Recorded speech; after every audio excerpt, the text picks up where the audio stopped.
Assalamualaikum warahmatullahi wabarakatuh. Waalaikumsalam warahmatullahi wabarakatuh. Bismillahirrahmanirrahim. Alhamdulillahi rabbil alamin. Wassalatu wassalamu ala asyrafil anbiya'i wal mursalin wa ala alihi wa sahbihi ajma'in. Amma ba'du, la hawla wa la quwwata illa billahil aliyyil azim. Alhamdulillah, pada pagi ini kita diberikan kenikmatan oleh Allah yang sangat luar biasa, sehingga kita bisa kembali ngaji kitab tafsir Al-Quran, tafsir Jalalain. Sebelum kita mulai pengajian ini, marilah kita berkirim Fatihah kepada junjungan kita baginda Nabi besar Muhammad sallallahu alaihi wasallam. Ila hadratin habibina wa syafi'i qulubina wa qurrati a'yunina wa qudwatina sayyidina wa maulana Muhammadin sallallahu alaihi wa ala alihi wa azwajihi wa dzurriyyatihi wa ahli baitihi ashabihi. Al-Fatihah. Bismillahirrahmanirrahim. Iyyaka na'budu wa iyyaka nasta'in.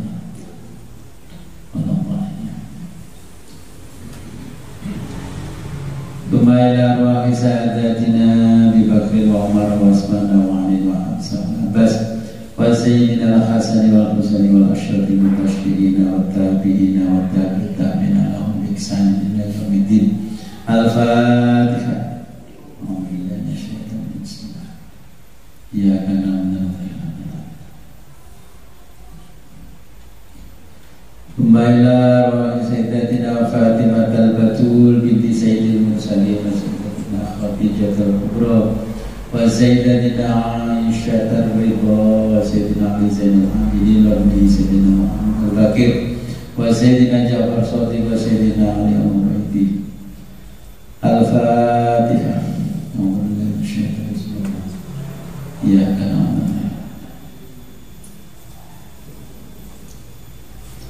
Umayla rahim alaikum Syekh Al-Imam Jalaluddin Muhammad Al-Makhali, Syekh Al-Imam Jalaluddin Abdul Rahman Ibni Ali Bakar As-Suyuti rahimahumullah ta'ala wa nafa'ana bihima wa bi'ulumihima wa bibarakatihima fid dharaini wa liwalidayhima wa bimasyayikhihima. Al-Fatihah. A'udzu billahi minasyaitonir rajim. Iyyaka na'budu Tsumma ila arwahi abaina wa ummahatina wa ajdadina jaddatina wa usulina wa furina wa ala al-khadirina fi majlisina hadha. Al-Fatihah. A'udzu billahi minasyaitonir rajim. Iyyaka na'budu wa iyyaka nasta'in. Amin.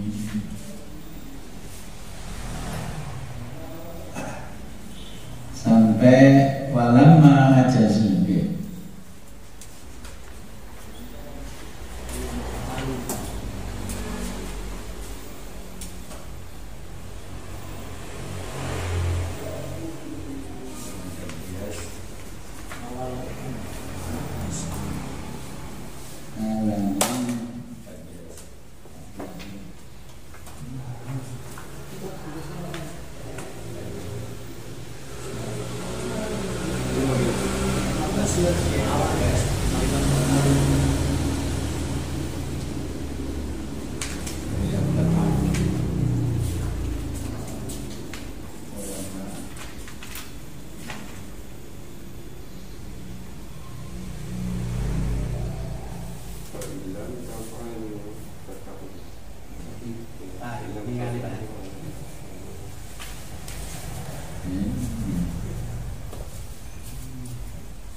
Bismillahirrahmanirrahim.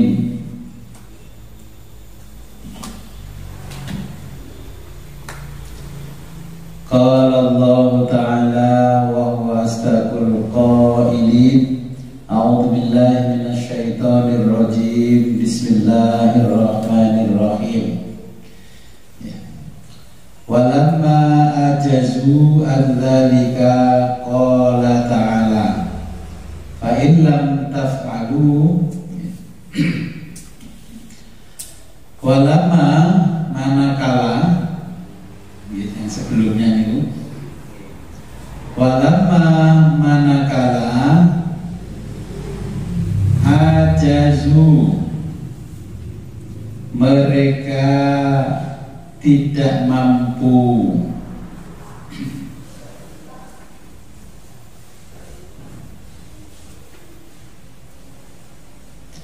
andzalika,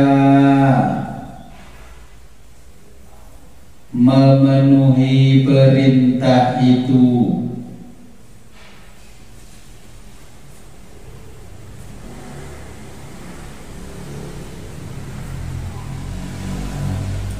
Qala berfirman, Qala ta'ala berfirman Allah Ta'ala,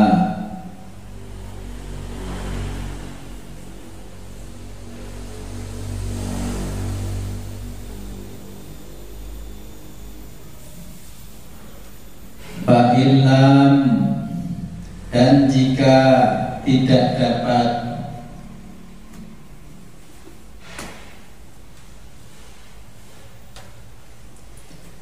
taf'alu, kamu melakukan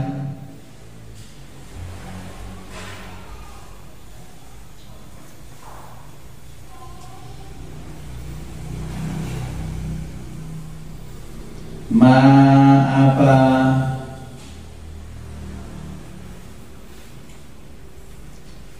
dzukira yang disebutkan itu,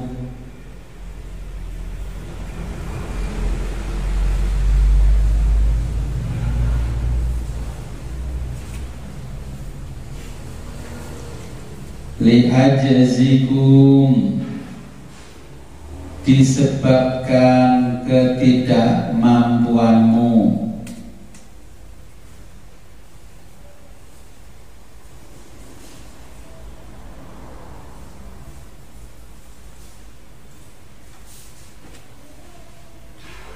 walan taf'alu, walan dan pasti tidak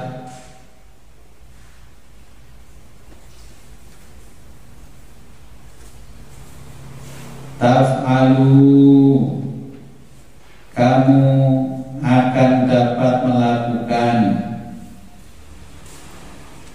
Kalau terjemahnya bebas, walan taf'alu, dan pasti kamu tidak akan dapat melakukan.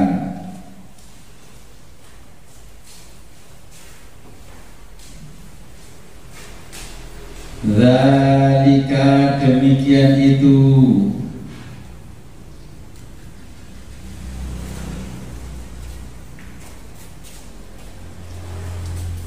abadan, selama-lamanya,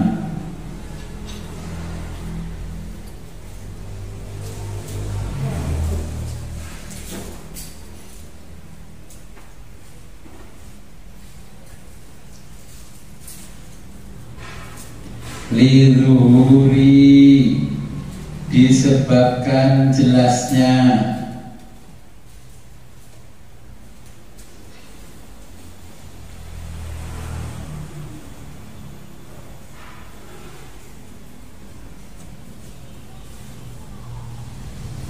ijazihi, mukjizat Al-Quran,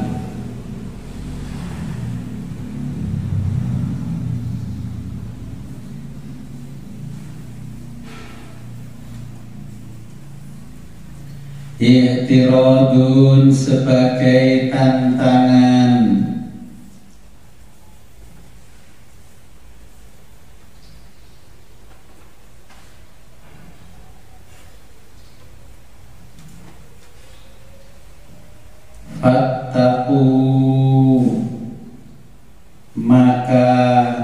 jagalah dirimu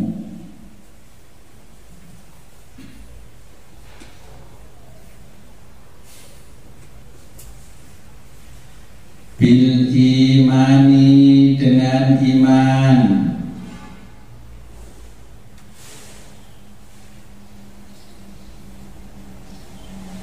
billahi kepada Allah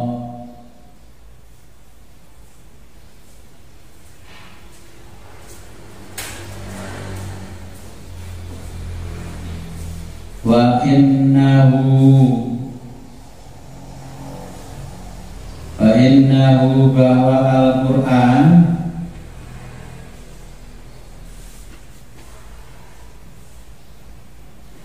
laisa bukan min termasuk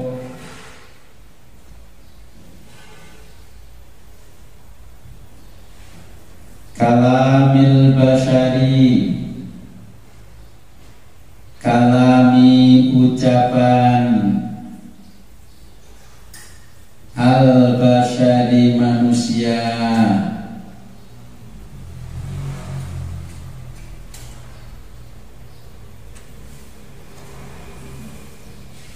an-naro dari api neraka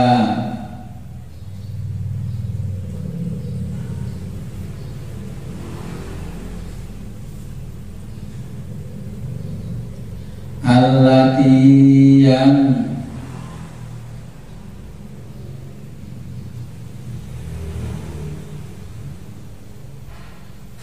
waquduha bahan bakarnya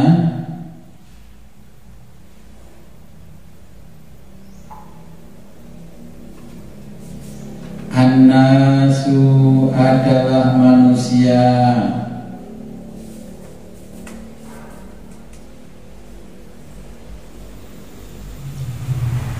al-kuffaru yakni orang-orang kafir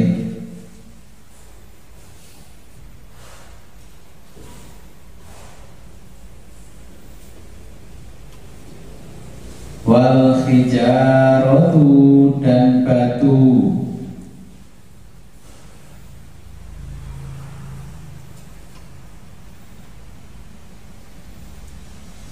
ka'asnamihim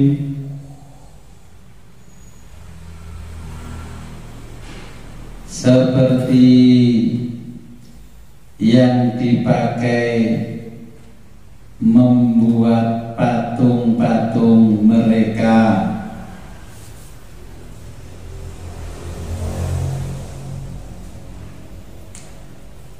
minha dari batu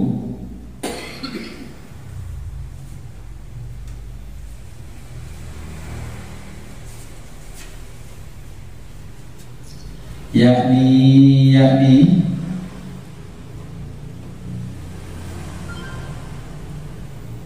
annaha bahwa neraka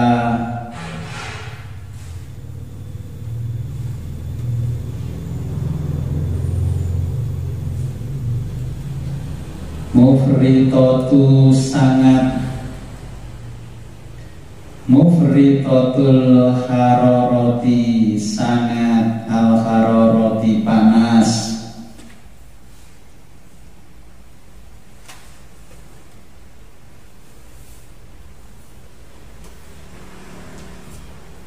tuttaqadu dinyalakan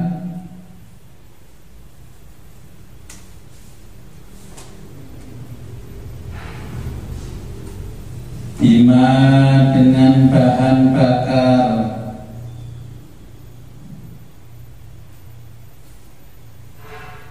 dzukira tersebut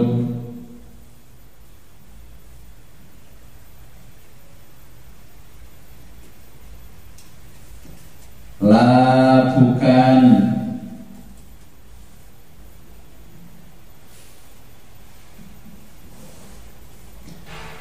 kanari dunia kanari seperti api, ad-dunya dunia,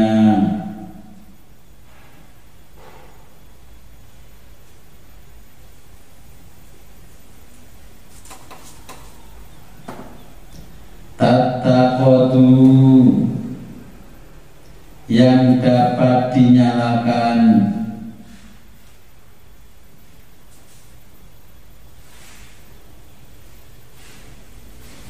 bil khatobi dengan kayu bakar,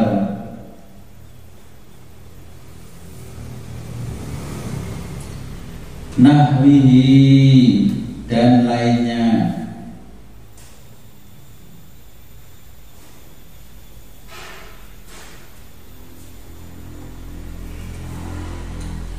Uiddat yang disediakan,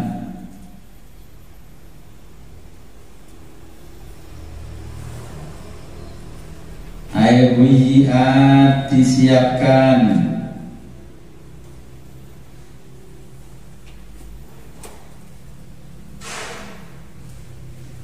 lil kafirina bagi orang-orang kafir.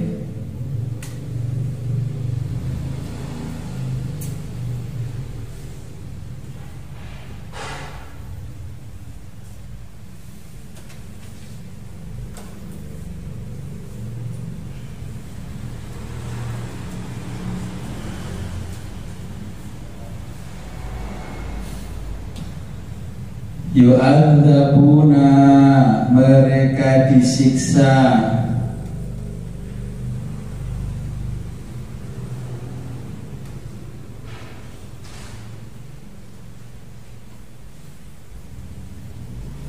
biha dengan neraka,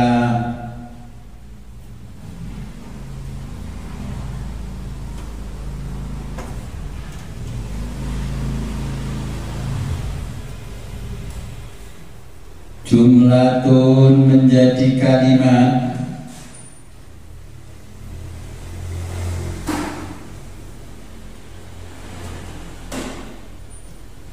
mustanafatun baru,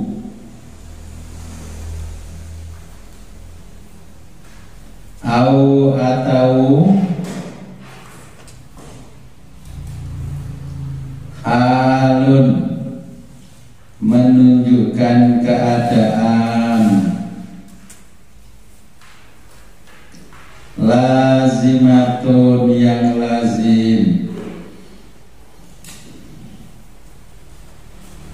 Saya jelaskan dulu ayat 24.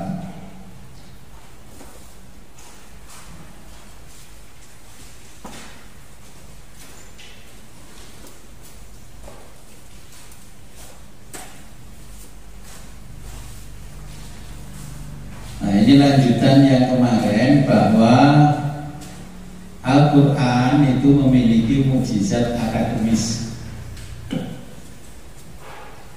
Kadang saya sering ditanya orang, mukjizatnya ada di mana sih Gus? Ini kan baca Quran itu merasakan mukjizatnya ada di mana?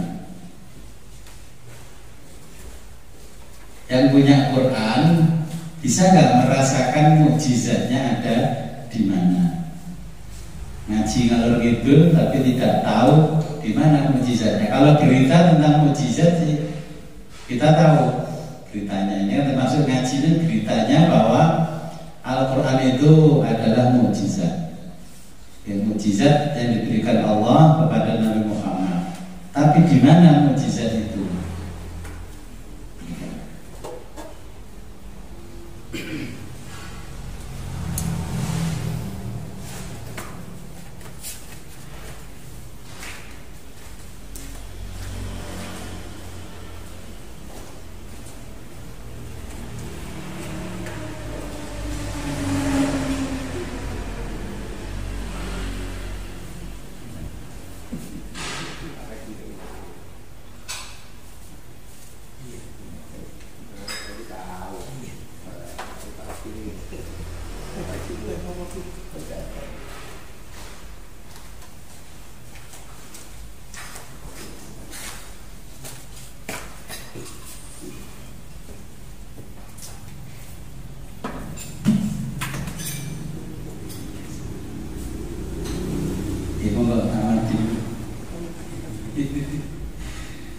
Nah, ini saya mau tanya, mujizatnya di mana?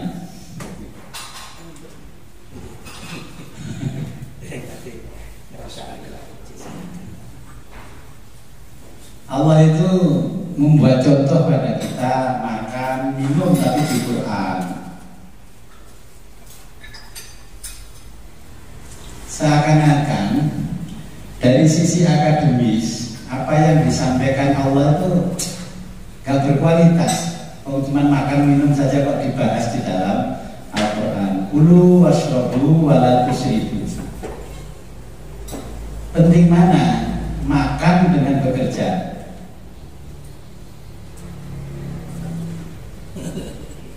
Allah itu menunjukkan satu perumpamaan, ya perumpamaan ya sepele, menguji kecerdasan kita. Orang Barat mengomentari mana mujizatnya Al-Quran, yang disampaikan Al-Quran itu makan, minum, gak benafit. Coba dengan pikir secara sisi akademis, kenapa Allah itu memberi contoh yang sangat sepele? Ini kitab suci, ini mulai Taurat, Zabur, Injil ada di sini. Nah, kalau ingin baca Injil berbahasa Arab ya ini. Kalau saya bacakan ini seakan-akan orang yang tidak tahu dipikir ini Al-Quran.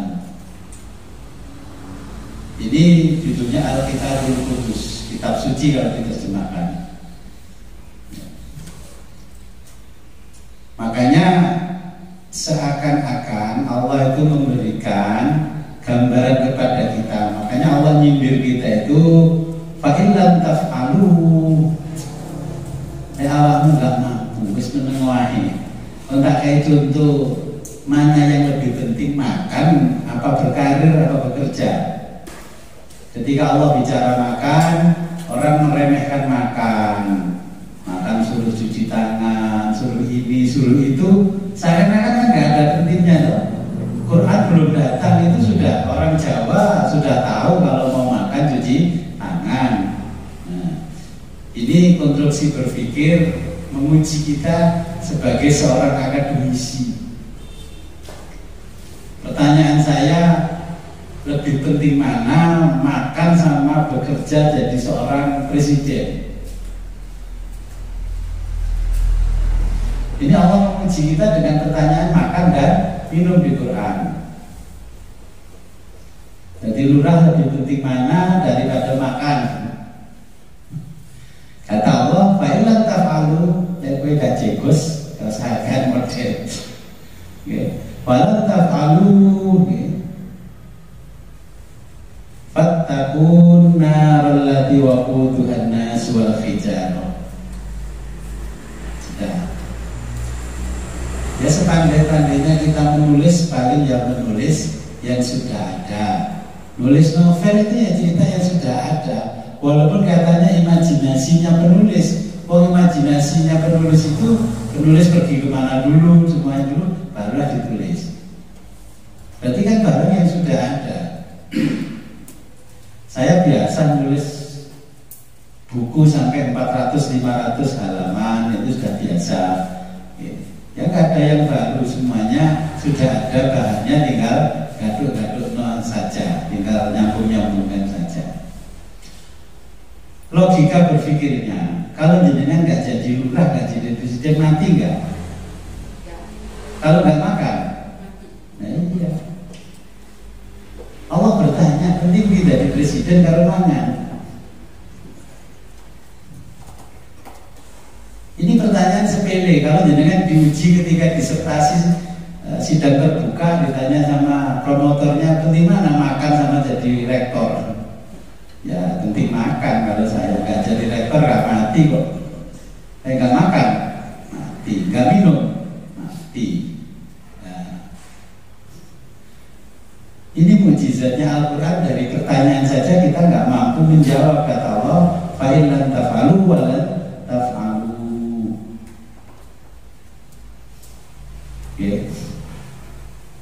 Ini adalah bantahan Allah, argumentasi Allah kepada orang-orang yang pada waktu itu menyerang Nabi Muhammad, tentang ya kebenaran dari sisi akademis Al-Quran. Dulu orang dibilangnya Al-Quran ini penuh dengan mukjizat sudah percaya. Tapi tahun 2000 ke sini orang semakin mempertanyakan. Quran diteliti, ini diteliti, dawuhnya Allah begini, benar enggak diteliti ya. Kalau orang beriman Allah mengatakan begini ya sudah, nggak perlu ditanya-tanya lagi penjelasan ilmiahnya. Tetapi Allah juga mempersilahkan bagi orang-orang yang duduk di bangku akademis untuk meneliti kebenaran Al-Quran sebagai mukjizat. Dipersilahkan, per huruf diteliti boleh, per lafaz, per makna, per kata juga boleh. Silahkan. Makanya di sini Allah kan menjelaskan, ada orang yang berpura-pura, ada orang yang betul-betul memahami Al-Quran. Ada orang yang hidupnya dengan Al-Quran, ada orang yang numpang hidup dengan Al-Quran. Tinggal dengan posisi di mana, numpang hidup bersama Al-Quran atau numpang hidup dengan Al-Quran. Di zaman Nabi sudah banyak orang yang numpang hidup dengan Al-Quran. Zaman sudah modern, mana yang nggak numpang hidup dengan Al-Quran? Walaupun dia tidak bisa menunjukkan kemukjizatannya Al-Quran, tapi mempromokan bahwa Al-Quran ada mukjizat begini. Semua orang intinya numpang hidup dengan Al-Quran. Golek makan, cari makan dengan Al-Quran.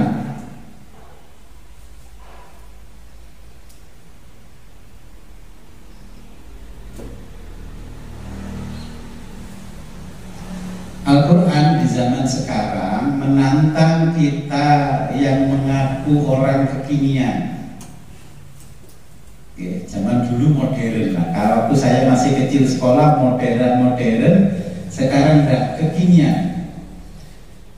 Orang yang kekinian, yang duduknya di bangku akademis, yang dia mengatakan otaknya sebagai seorang intelek, dia jenenge ulama, londo teko ulama digeser menjadi intelektual muslim.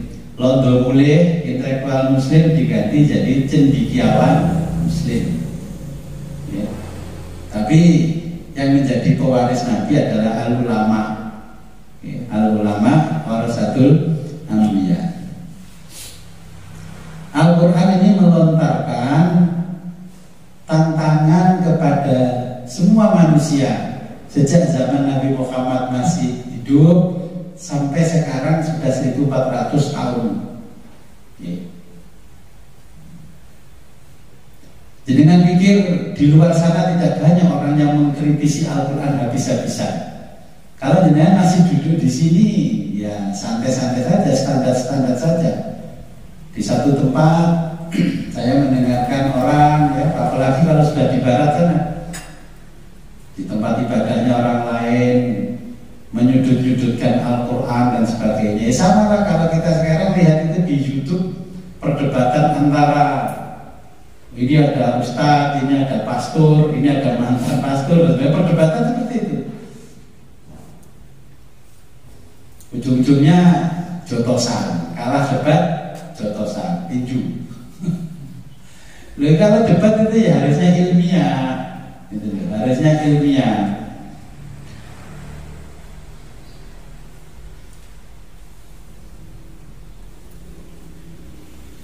Orang mulai mengerti yang namanya pengetahuan yang disampaikan oleh akal.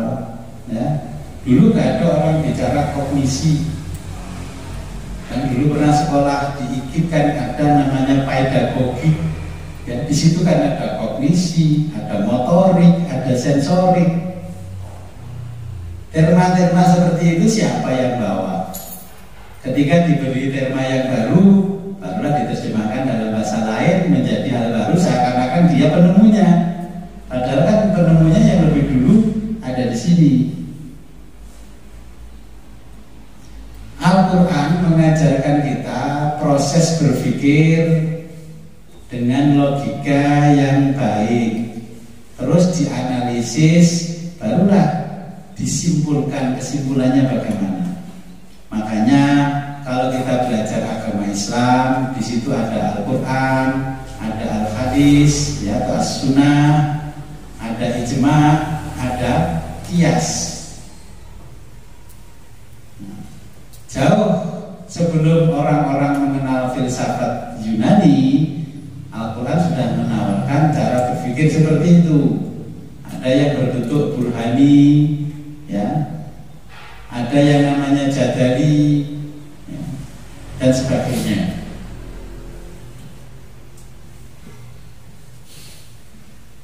Kemudian di dalam Al-Quran dan As-Sunnah, kalau orang Barat menyebutnya itu prophetic learning, pengajaran Nabi.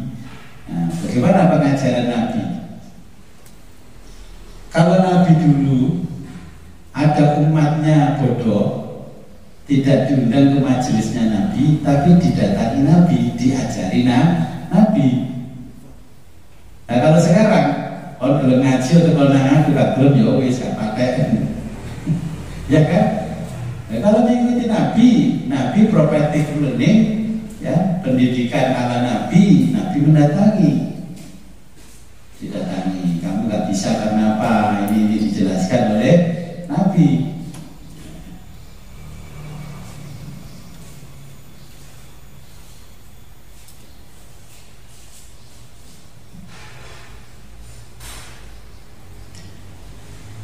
Nah, apa yang diajarkan Nabi? Dulu Nabi berhadapan dengan orang yang pernah berguru dengan orang-orang top. Sahabat-sahabat Nabi itu sebelum menjadi sahabat Nabi, yang memusuhi Nabi dulu, ya, itu kan perginya kemana sekolahnya? Ke Yunani. Sedangkan Yunani itu munculnya filsafat itu 2000 tahun sebelum Masehi. Semuanya kan hebat-hebat. Tapi karena Nabi berpegang ini mukjizat, orang yang hebat-hebat itu ternyata mengakui bahwa Al-Quran ini memang betul-betul mukjizat, bukan kalamil bashar, ucapan manusia, bukan. Makanya Umar bin Khattab mendengar Al-Quran yang pertama belum sempat mendengar bacaan, ketika adiknya membaca ayat Al-Quran ternyata kaget. Kalau susunannya seindah begini, berarti ini bukan karangan manusia. Kita nggak bisa merasakan langsung kalau nggak belajar bahasa Arab, terus nggak belajar ilmu nahunya, linguistik, macam-macamnya, nggak bisa merasakan keindahannya. Malah bingung tulisannya gundul. Lumajane apa diwaca bagus itu isong ini, ya bingung jenengan. Itu kebingungan jenengan itu termasuk di dalamnya itu mukjizat. Jenengan bingung, saya bisa baca. Nah, kok bisa ya? Cuman begini kok bisa? Anda, saya belajar mukjizatnya. Kalau di akhirnya bacanya I, Bismillahirrahmanirrahim. Karena apa? Di depan ini ada bi, dalam bahasa Arabnya bi itu adalah huruf jer, di mana setiap ada kata diawali huruf jer oleh Allah, susunan kalimatnya itu menjadi i bunyinya selama belum diputus dengan kalimat yang lain. Makanya ketika Bismillahirrahmanirrahim, yang kedua Alhamdulillahi Rabbil Alamina. Alhamdu karena ada huruf al, alif dan lam, ini bacanya u, rofa, ya, ditandai dengan apa? Alif dan lam. Jadi bacanya Alhamdu. Terus kenapa yang belakangnya Alhamdulillahi? Li termasuk huruf jer, maka bacanya i. Jadi lillahi Rabbil Alamina. Kenapa enggak alamini, alaminu, alamina? Karena ada tanda ya dan nun di belakang. Rabbil Alamina. Nah, ini sebagai mukjizat, sehingga orang membaca keliru saja, walaupun orang itu tidak ahli dalam bahasa Arab, yang penting dengan bisa baca Quran, telinganya langsung peka. Saja ini motornya keliru. Tajwidnya juga gitu, itu mukjizat. Jenengan yang nggak pandai-pandai banget, pokoknya pernah belajar Al-Quran, ada orang lain membaca salah, telinga jenengan langsung mengatakan salah itu bacaannya. Itu sudah pernah ngaji? Oh belum, ya maklum karena dia baru belajar Iqra 1 ya. Itu termasuk mukjizat Al-Quran, belum yang lain-lain ya. Mukjizat bahasa, begitu jenengan mempelajari Al-Quran, ada bacaan Al-Quran biru, hati jenengan sini, hati kita ini langsung peka, itu biru.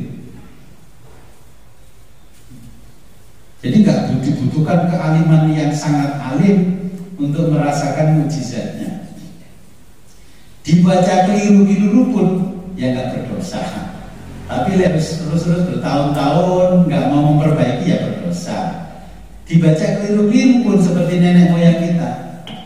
Bismillahirrahmanirrahim, tombol tekoloro minggat sembuh cucunya, padahal bacaannya keliru. Bismillahirrahmanirrahim, alhamdulillahirabbil alamin, sembuh.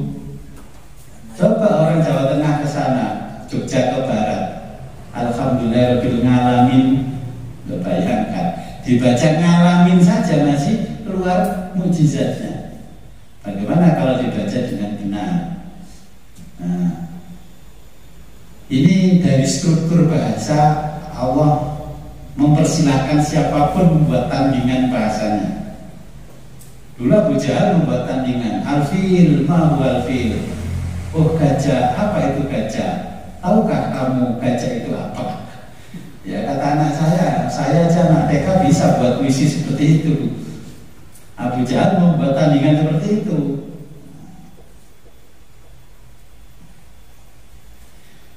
Karena apa? Nah ini wattaqu, dan jagalah dirimu ya, jagalah dirimu, kata Allah. Takwa an-nar, dari api neraka, allati waquduhan nas wal hijaro, bahwa api neraka itu bahan bakarnya dari manusia seperti kita ya, yang mengingkari ya, dan yang numpang hidup dengan Al-Quran dan batu-batuan. Jadi kan kalau hidup dengan Al-Quran tidak apa-apa, tapi jangan numpang hidup dengan Al-Quran. Ya kalau berorganisasi, contohnya organisasi massa besar, ada Muhammadiyah, ada NU, ada orang yang betul-betul menghidupkan NU dan menghidupkan Muhammadiyah. Tapi juga ada orang yang numpang hidup di NU dan numpang hidup di Muhammadiyah. Itu logika yang diajarkan oleh Al-Quran. Dia memang seakan-akan orang itu menghidupkan Al-Quran, tapi justru mukjizat Al-Quran menunjukkan sebaliknya. Enggak, dia itu hanya numpang hidup dengan Al-Quran. Tidak perlu saya jelaskan kan secara akademisnya numpang hidup dengan Al-Quran. Dengan jual produk yang berbranding mereknya ya, syariah itu memang hidup dengan Al-Quran atau menghidupkan Al-Quran? Produk perbankan ini syariah ya, sampai punya bank yang namanya bank syariah, BSI lah kalau di Indonesia. Di luar Indonesia juga banyak. Itu orang yang numpang hidup dengan Al-Quran apa memang menghidupkan Al-Quran? Kalau kita teliti seperti apa yang ditawarkan oleh Allah secara akademis, ternyata mereka itu hanya menjual merek yang ada di Quran untuk menjual produknya supaya laku, karena itu produk yang diyakini benar oleh orang Islam. Kalau betul-betul itu memang menghidupkan Al-Quran, kita ya punya dong yang namanya bank sentralnya yang syariah. Mau jadi kepala cabang saja lah, kudu iso ngaji. Oh kepala cabangnya nyatanya Katolik, Kristen juga masalah. Berarti kan numpang hidup dengan Al-Quran, bukan menghidupkan Al-Quran. Ini adalah mukjizatnya Al-Quran. Al-Quran bisa masuk ke semua lini, diterima juga di kalangan orang non-Muslim. Bisa memang betul nih sistem perekonomian diajarkan Al-Quran ternyata benar. Nggak apa-apa lah, memang Al-Quran mengizinkan siapapun boleh menggunakan sistem itu walaupun dia bukan muslim.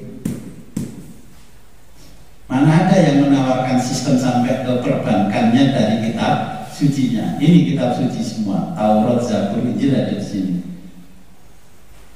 Al-Quran menawarkan sampai sistem perekonomian.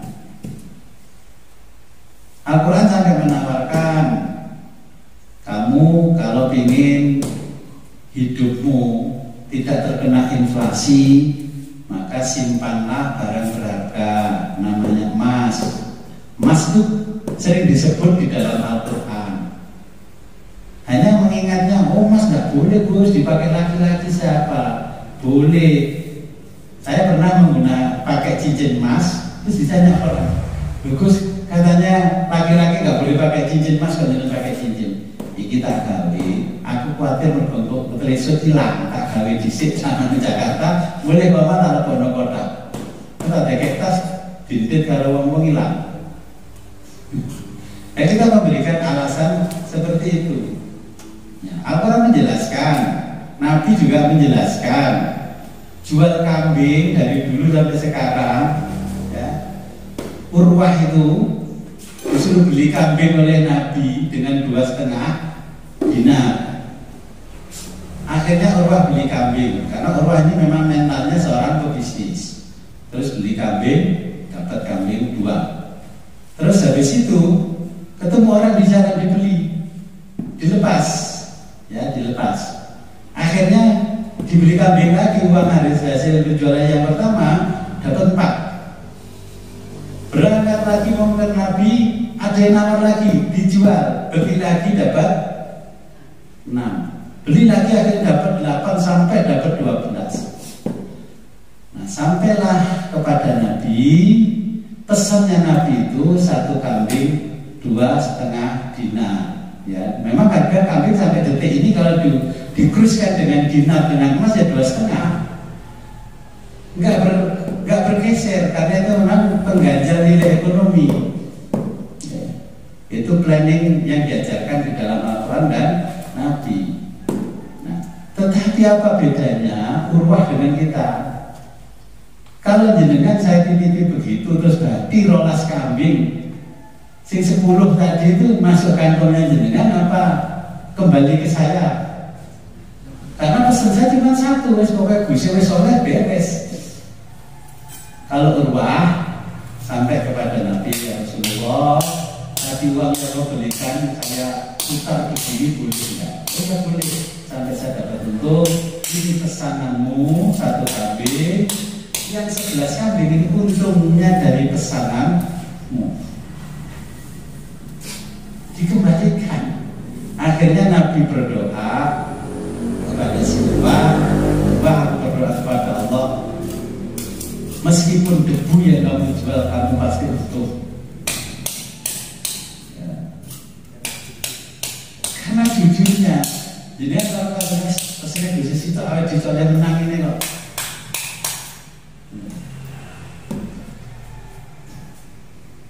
Siapa yang memberitahu kita sistem seperti itu? Ya Al-Quran.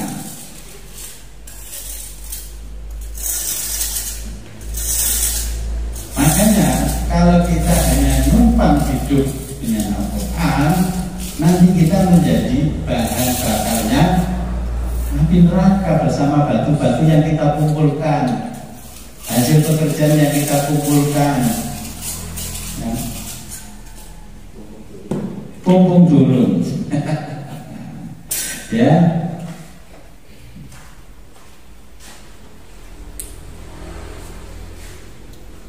Nah, di ayat 24 ini Al-Quran juga menantang kepada seorang filosof dengan cara berpikir sebab akibat. Terus menantang juga kepada orang-orang yang punya keilmuan sisi psikologi.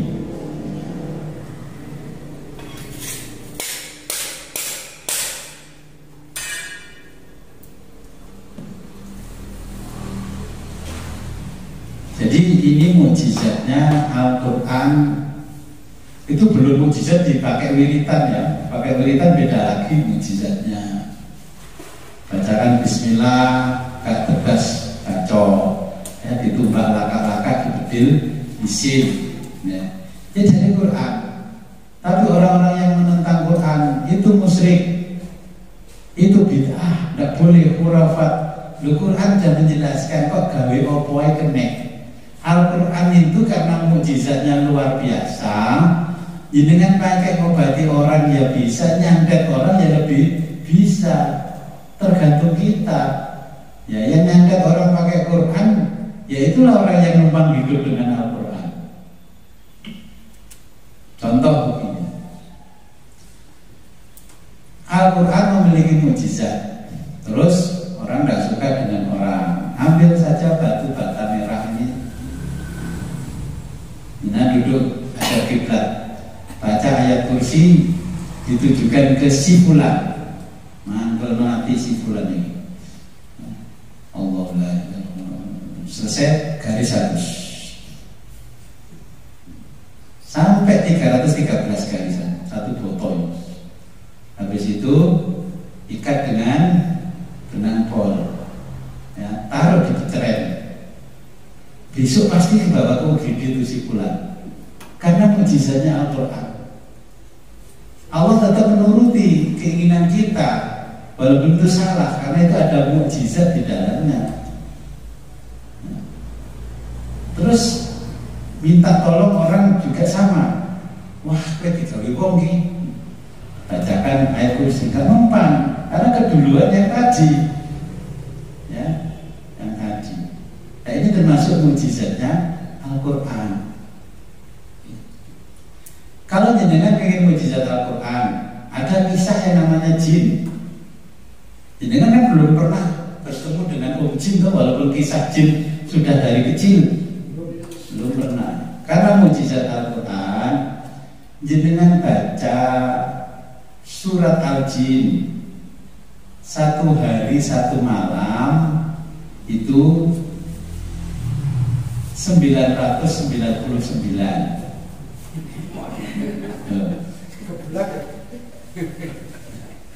Kalau nggak mampu 333. Kalau jenengan mampu membaca itu 333, berarti panjenengan mampu mengalahkan kecepatannya jin di dalam alam jin.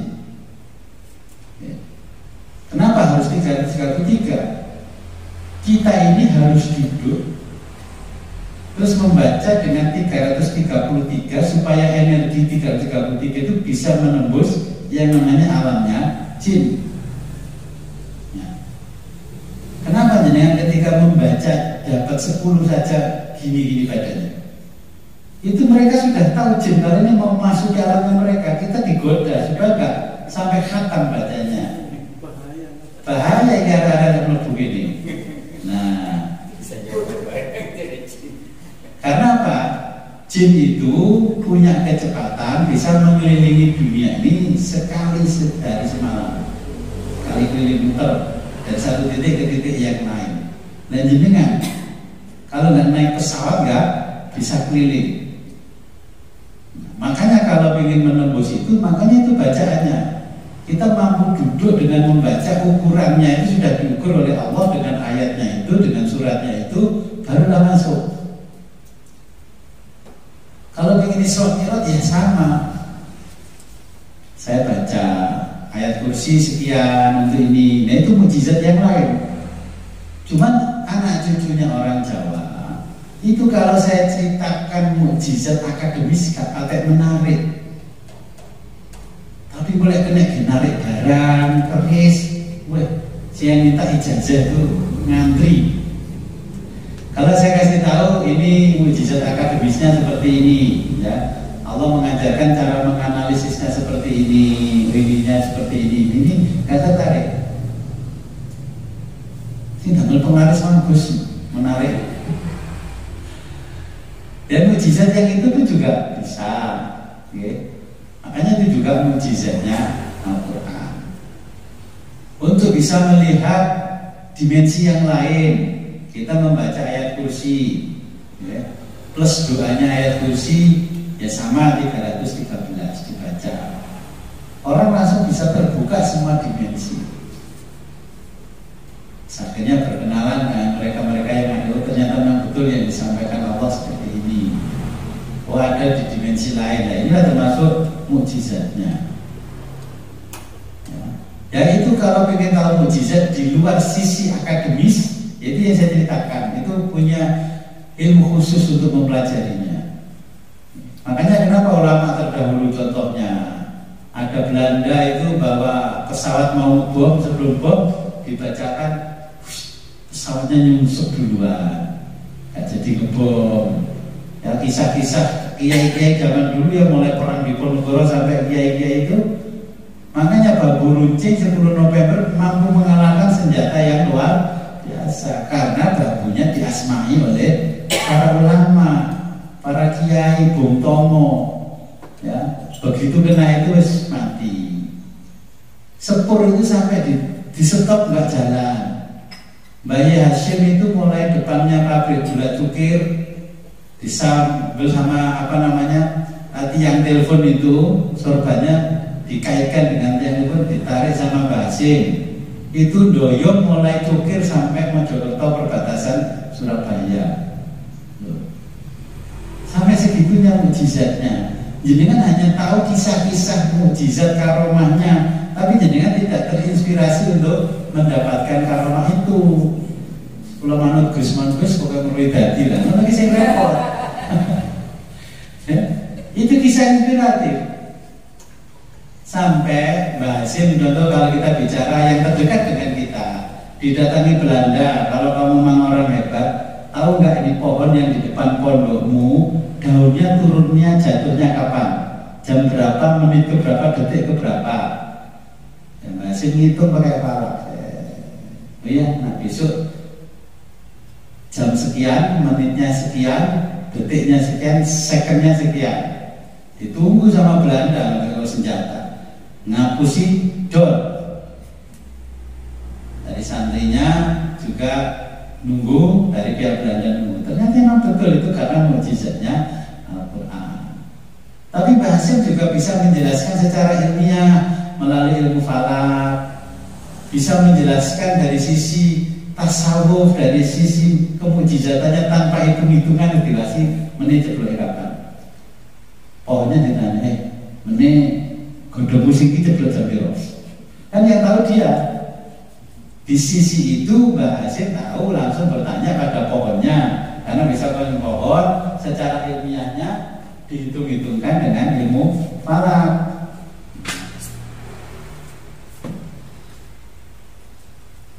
Ini falaknya dihitungkan, jatuhnya kapan.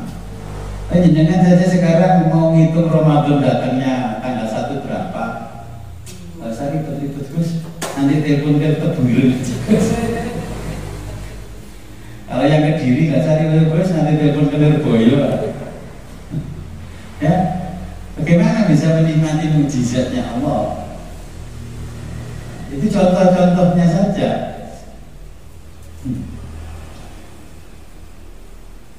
Kita ini ditertawakan oleh Allah kalau tidak mau menggali apa yang disampaikan Allah. Orang kafir itu menggali tujuannya untuk menyerang kita. Akhirnya setelah digali makin keluar mukjizatnya, akhirnya mereka jadi mu'alaf. Berapa banyak orang-orang pintar itu jadi mu'alaf gara-gara menggali Al-Quran, semakin menemukan kebenaran. Tapi yang dari kecil ngaji Al-Quran tambah balelo, maksiate pol-polan. Kecil wis dulangi ngaji, apal juz amma turutan, tambah balelo. Makanya di sini Allah mengatakan wa quduhan nas wal fijarah uiddat lil kafirin. Yang dimaksud kafir bukan orang kafir saja, termasuk kita ini.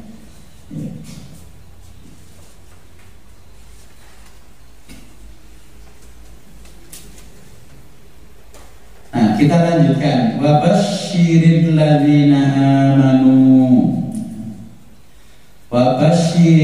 Wabasyiri, sampaikan kabar gembira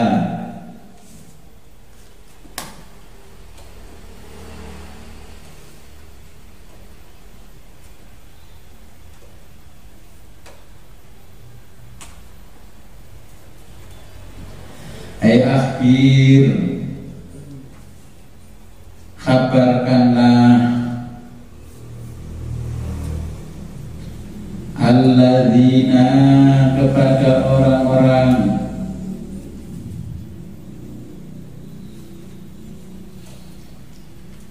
amanu yang beriman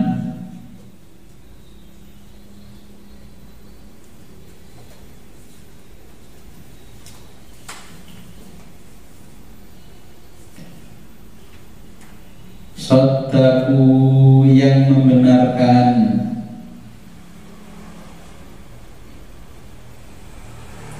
billahi kepada Allah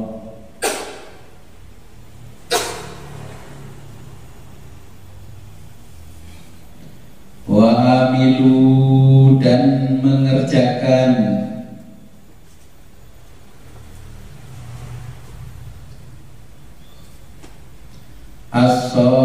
as-solihati kebaikan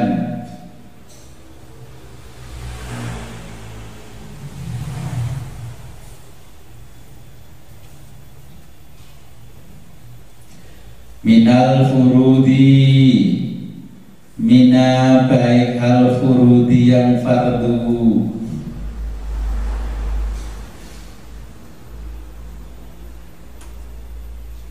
wan nawafili dan yang sunnah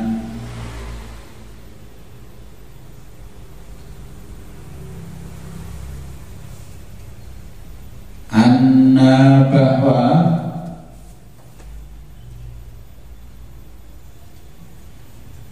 ai maksudnya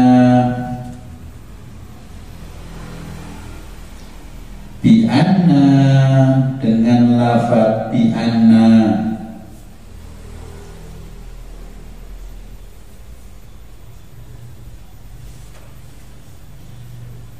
lahum disediakan bagi mereka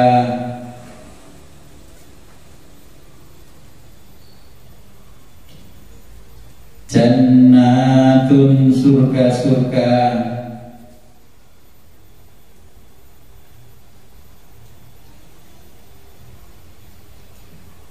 hadaikun taman-taman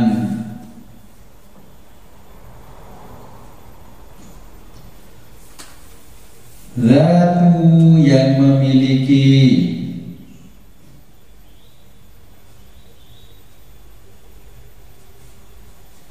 syajarin pepohonan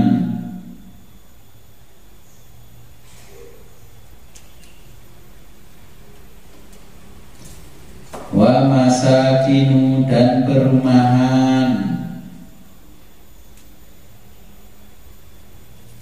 bahasa sekarang ya residensial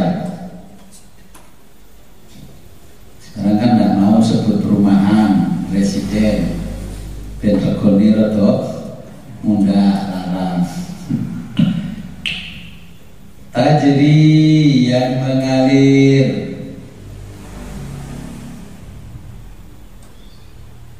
min tahtiha di bawahnya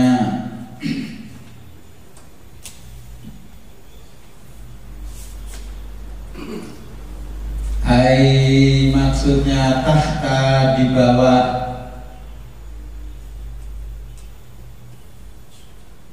asjariha pepohonan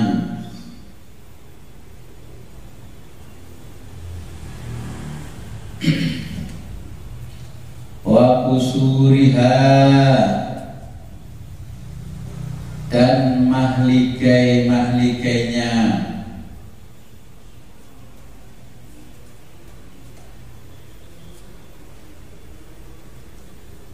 al-anharu bengawan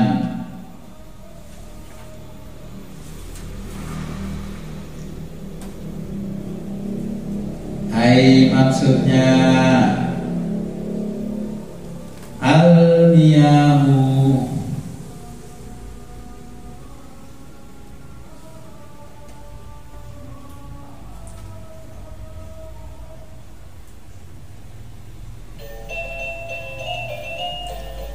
Al-miyahu air-air, fiha yang berada di sungai itu,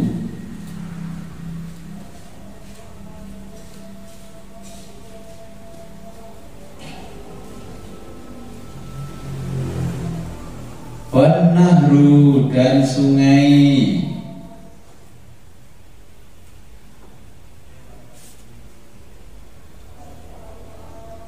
al-maudhi'u adalah tempat,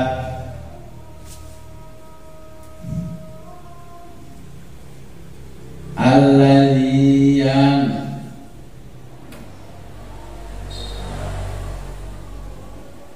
tajri dialiri,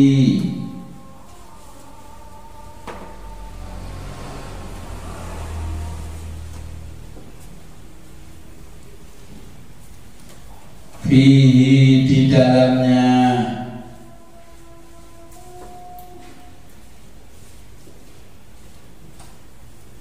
al-ma'u air,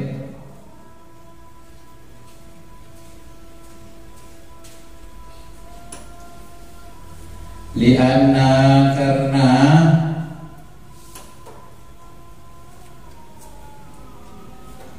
al-ma'a air, lianna al-ma'a karena airlah,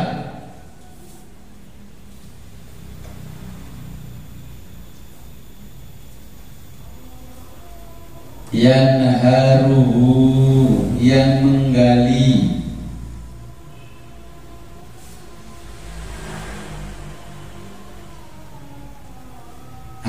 maksudnya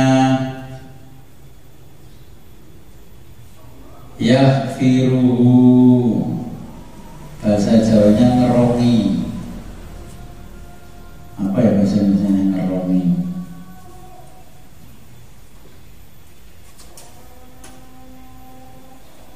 Maksudnya yaghfiruhu, apa bahasanya ngerongi? Melubangi. Ya. Yang tepat memang bahasa Jawanya ngerongi. Dari kemarin ngerongi saya cari KBBI kok gak ketemu ngerongi. Kalau melubangi berarti membuat lubang. Ya sudah diterjemahkan, pokoknya bahasa Jawanya ngerongi atau melubangi.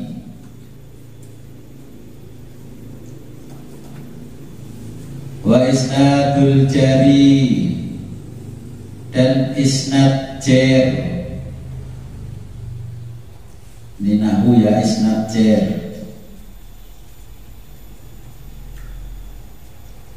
ilaihi pada sungai,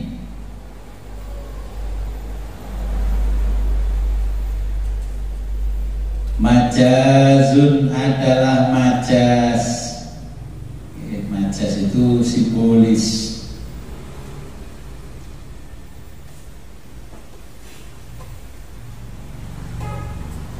Ulama setiap mereka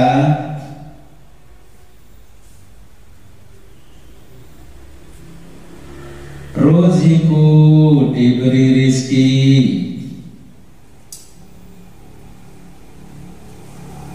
minha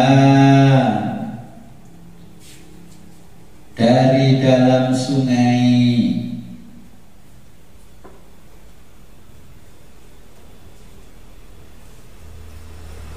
ut'imu mereka diberi makan,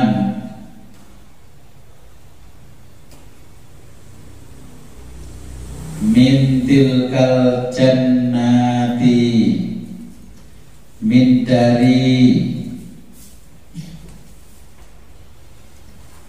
tilka itu al jannati surga, mereka diberi makan dari surga itu, ya bahasa Indonesianya, karena ini susunan bahasa Arab. Min tilkal jannati dari surga itu,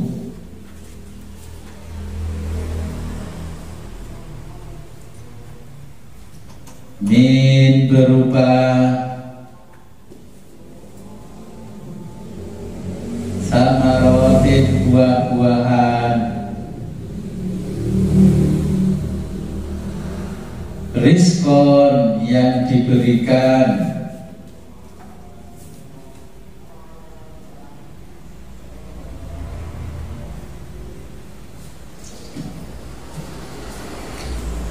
qalu mereka mengatakan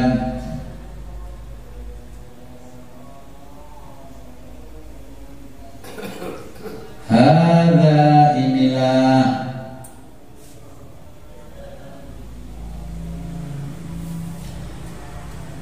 alladzi yang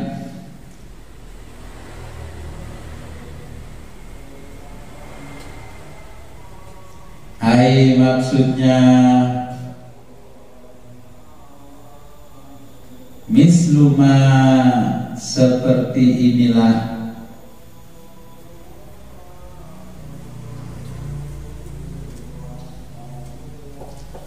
ruzikna yang pernah diberikan pada kami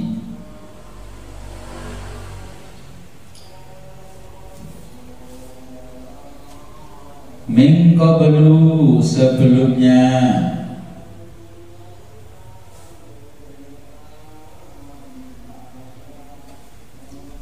ai maksudnya qablahu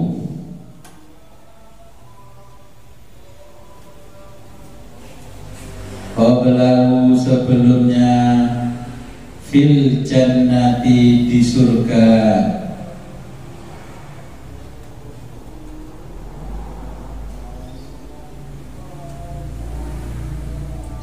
litasyabuhi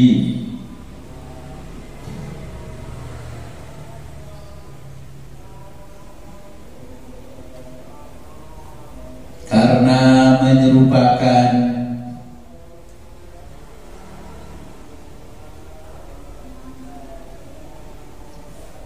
simariha buah-buahan surga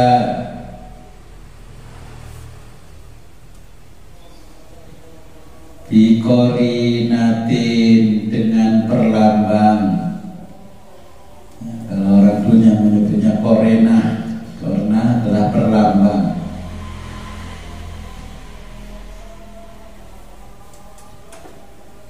Wa'utu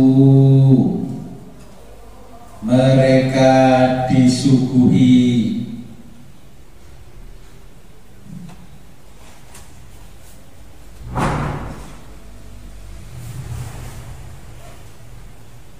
bihi dengan buah-buahan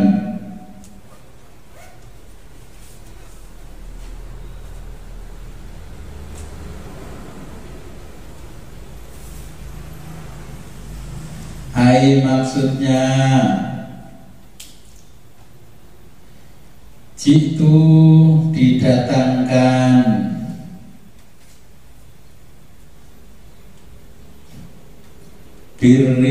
rizki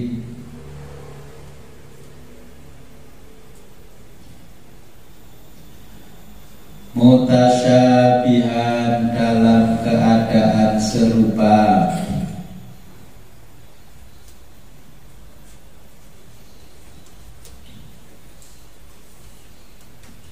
yusbihu menyerupai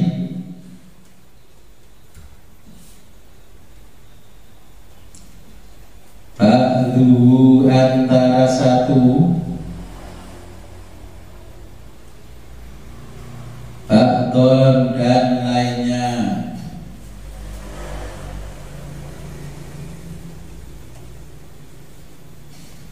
launan warnanya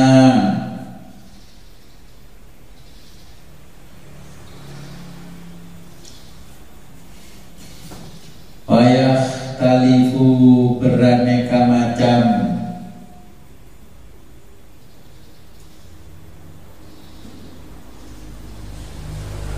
tokman rasanya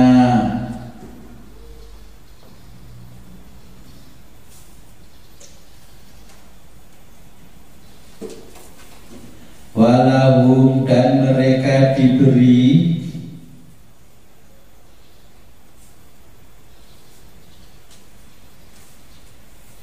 fiha di dalam surga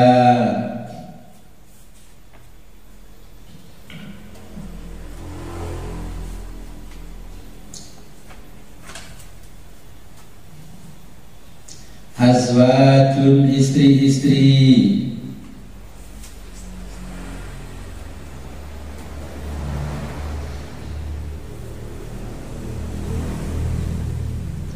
minal huri mina berupa al-huri bidadari cantik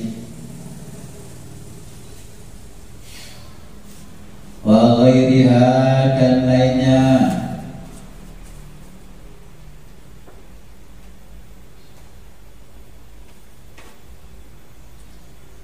mutahharatun yang suci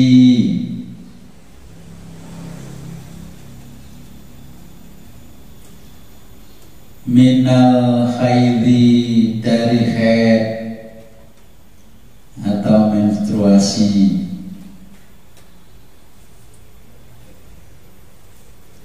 wa kulli dan setiap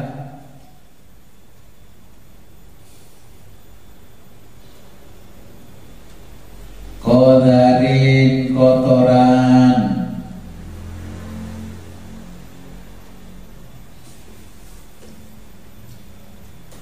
wahum dan mereka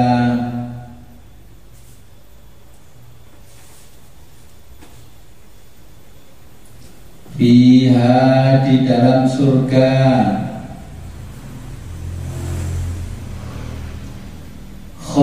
khaliduna kekal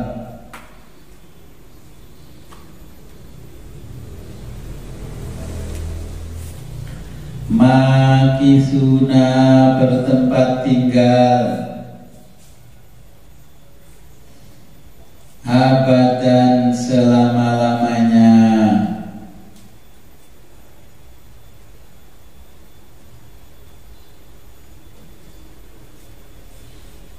la tidak pernah yafnuna mereka fana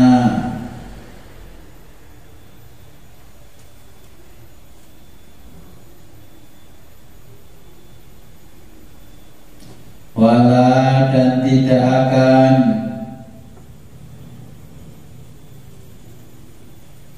yukhrujuna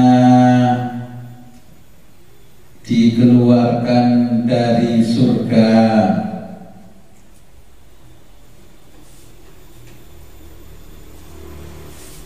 wa nazala dan diturunkan ayat ini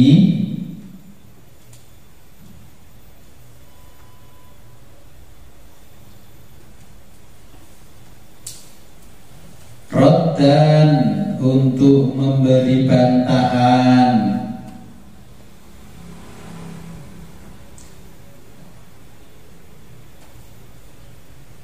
liqaulil Yahudi liqauli terhadap ucapan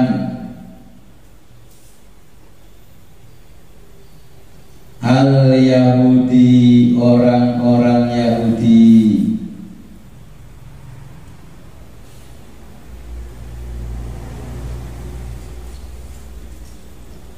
lama ketika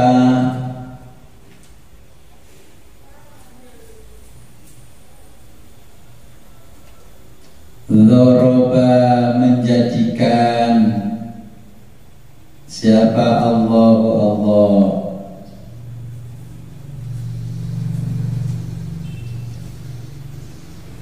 al-masalah perumpamaan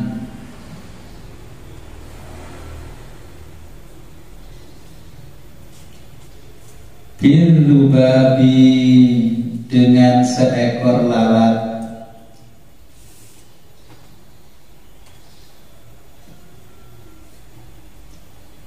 fi qaulihi dalam firman-Nya,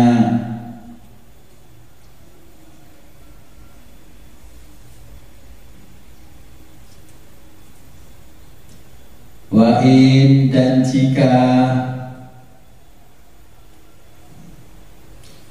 yaslubhum merampas dari mereka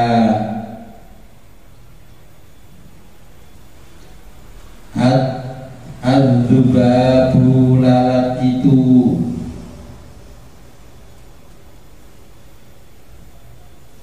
syai'an sesuatu.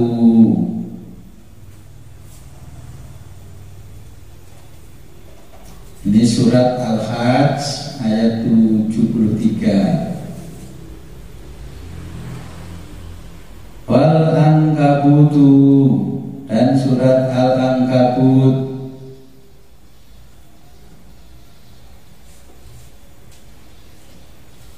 fi qaulihi dalam firman-Nya,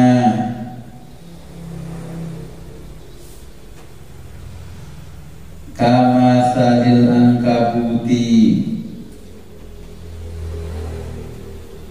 kama sali adalah seperti al-ankabuti laba-laba,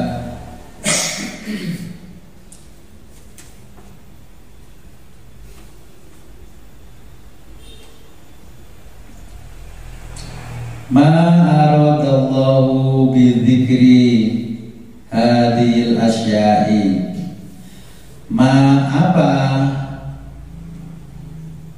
aradallahu yang ingin Allah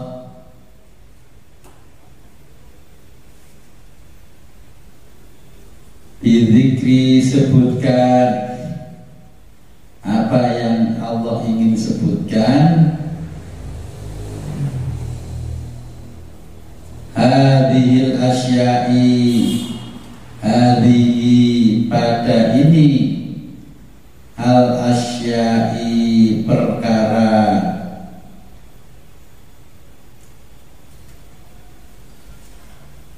al khosisati yang hina ini,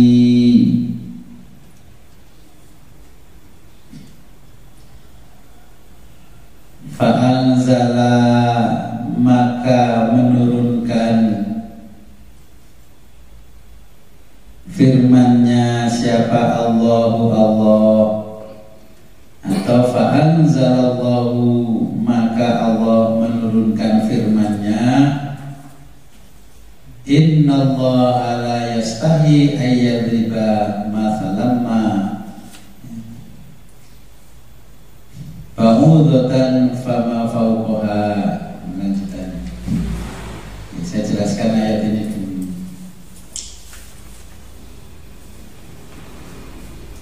Ayat 25 ini adalah kabar gembira ya, bagi orang-orang yang beriman tentang apa yang disampaikan Allah di dalam Al-Quran yang dibawa oleh Nabi Muhammad.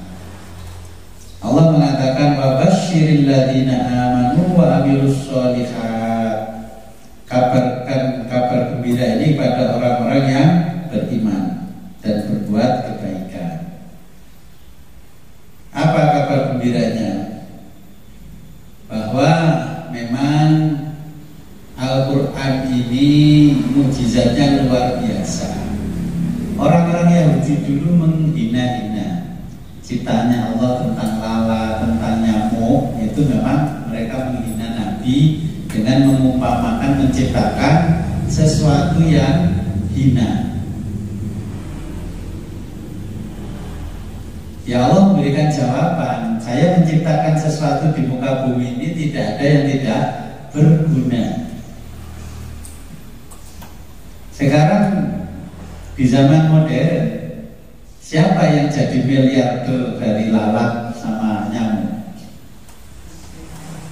Ya, pabrik obat nyamuk, pabrik lalat itu karena lalat dia jadi miliarder. Karena nyamuk juga jadi miliarder. Karena tikus ya jadi miliarder. Yang diracun tikusnya yang mati kucingnya.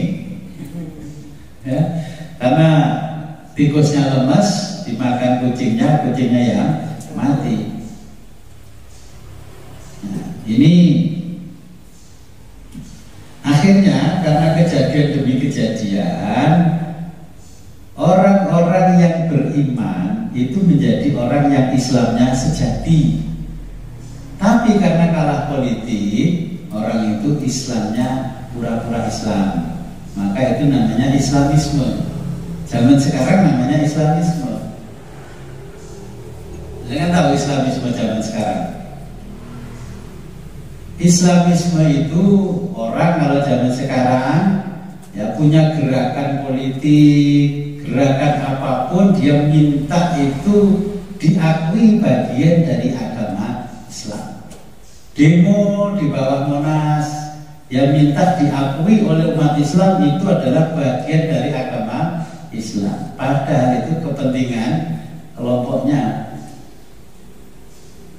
Reuni di Ancol dia minta dijadikan bagian dari agama Islam. Ya memang dunia itu harus ada yang begitu biar rame. Tapi kita yang memandang ayat ini wabasyiril ladzina amanu, orang iman itu pikir-pikir dulu, iki Islam beneran apa Islamisme? Islamisme itu yang bonceng Islam dan dipercaya kalau ngomong memang bagian dari agama Islam. Kalau budaya namanya sinkretisme, ya. Pokoknya kabeh lek diawali a'udzubillahi minasyaitonirrajim, bismillahirrahmanirrahim, Allahumma shalli ala Muhammad. Ya, kalau sudah berbahasa Arab dianggap religius, kan sama dengan itu. Padahal yang joget-joget, nyanyi-nyanyi, senam saja kalau yang senam jilbaban itu religius. Jadi senam cuman kaosan ngepres, ya, singletan, pakai training melepet. Ya semuanya ngecap, nggak religius. Tapi lihat senamnya pakai jilbab syar'i dianggap itu religius. Itulah yang namanya Islamisme. Ya, Islamisme itu apa? Hanya sekarang baru muncul? Enggak, zaman Nabi itu sudah muncul, cuman belum diberi nama Islamisme. Ismahune kabeh Islam, tapi mencari keuntungan di dalam kebesarannya Islam, karena takut dibunuh orang-orang Islam yang imannya kuat, takut dengan Nabi, daripada nggak selamat, tak melok Islam aja, ya kan?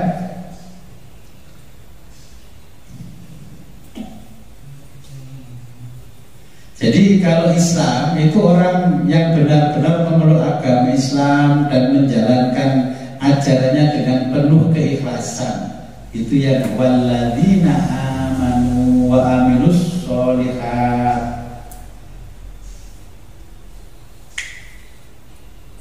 Kalau orang-orang yang menjalankan agama Islam tapi nggak ikhlas, hanya sifatnya politik, ya hanya sifatnya yang lain, itu ya orang-orang yang Islamisme.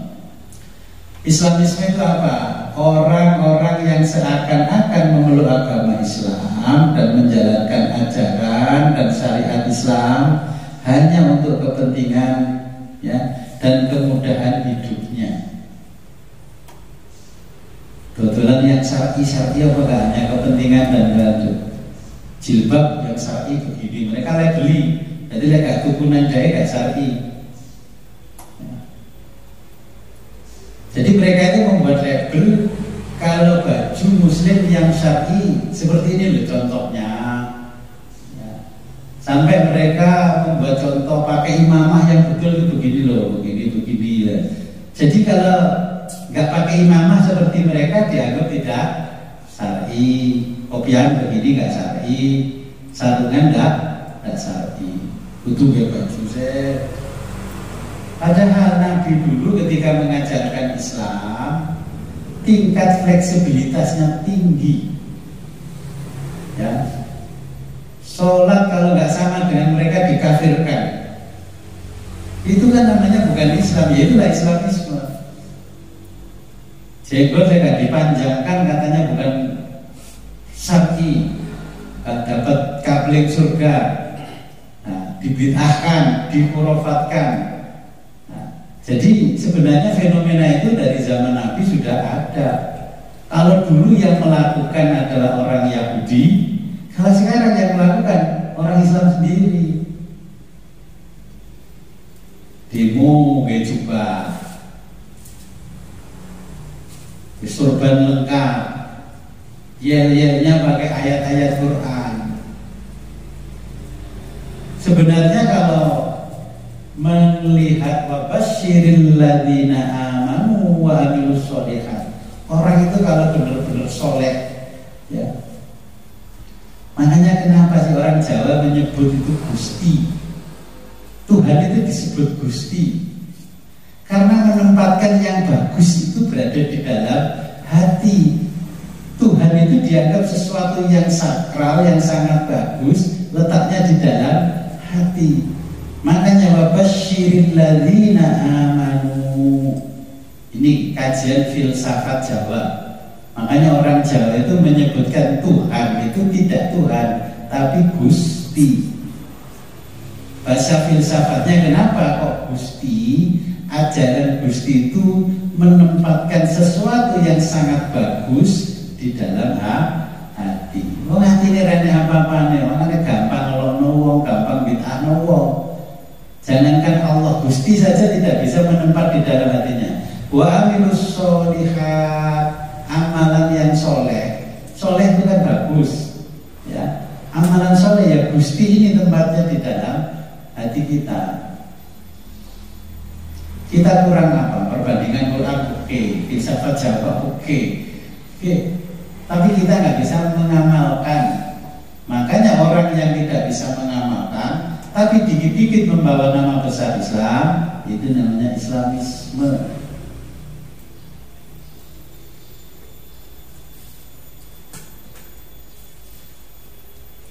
Jual produk, brandingnya Islam. Jual apapun, brandingnya Islam.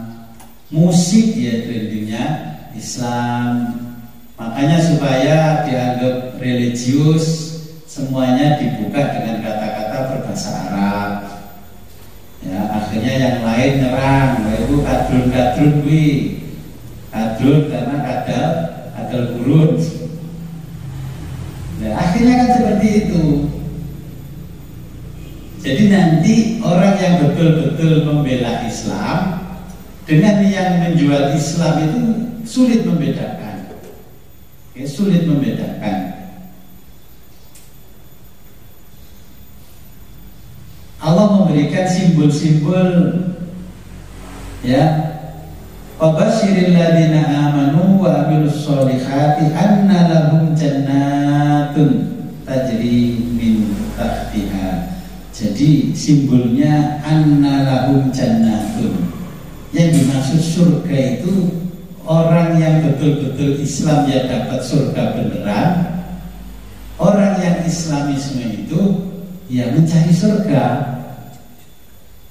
Demo gak oleh bayaran, ya mencari surga-surga. Jadi koordinator demo ya dapat bayaran. Koordinator lapangan bagian ini terus dihitung, so jatuhnya peserta cuma dapat 50 ribuan.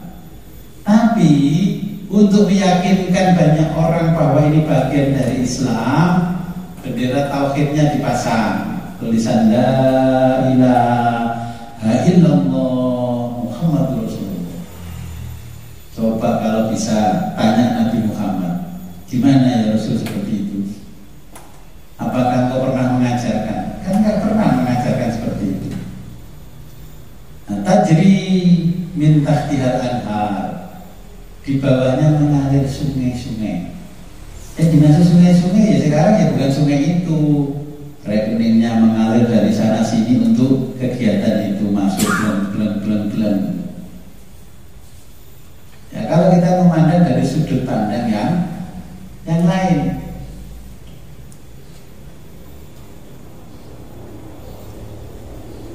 dari zaman Nabi sampai sekarang,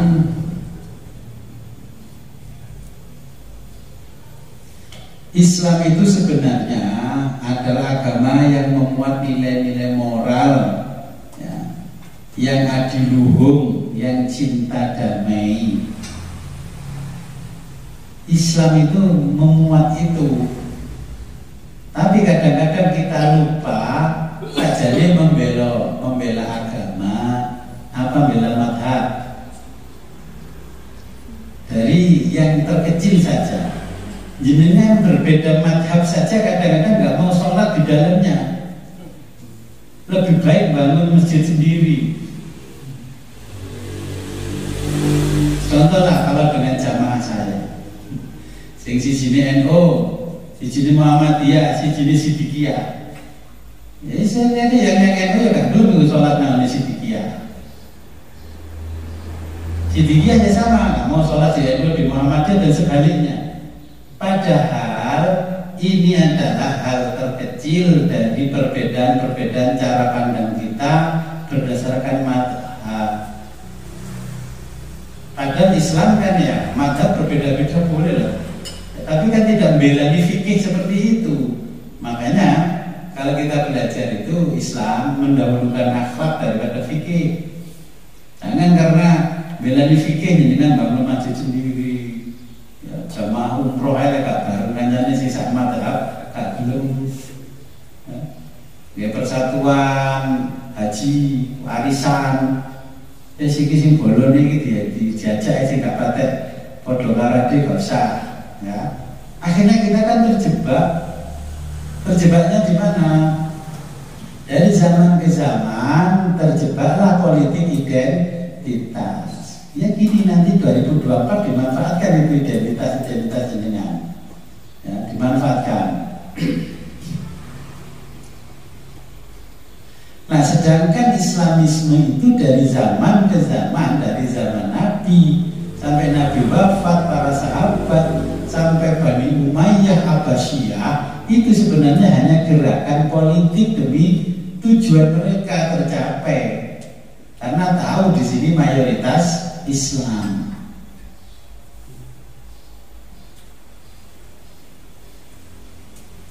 Jadi sebenarnya itu kan gerakan politik yang mengatasnamakan Islam. Yang dimaksud mengalir di bawahnya air-air yang ada madunya, susunya, ya airnya mereka, bukan air kita yang diajak demo, bukan.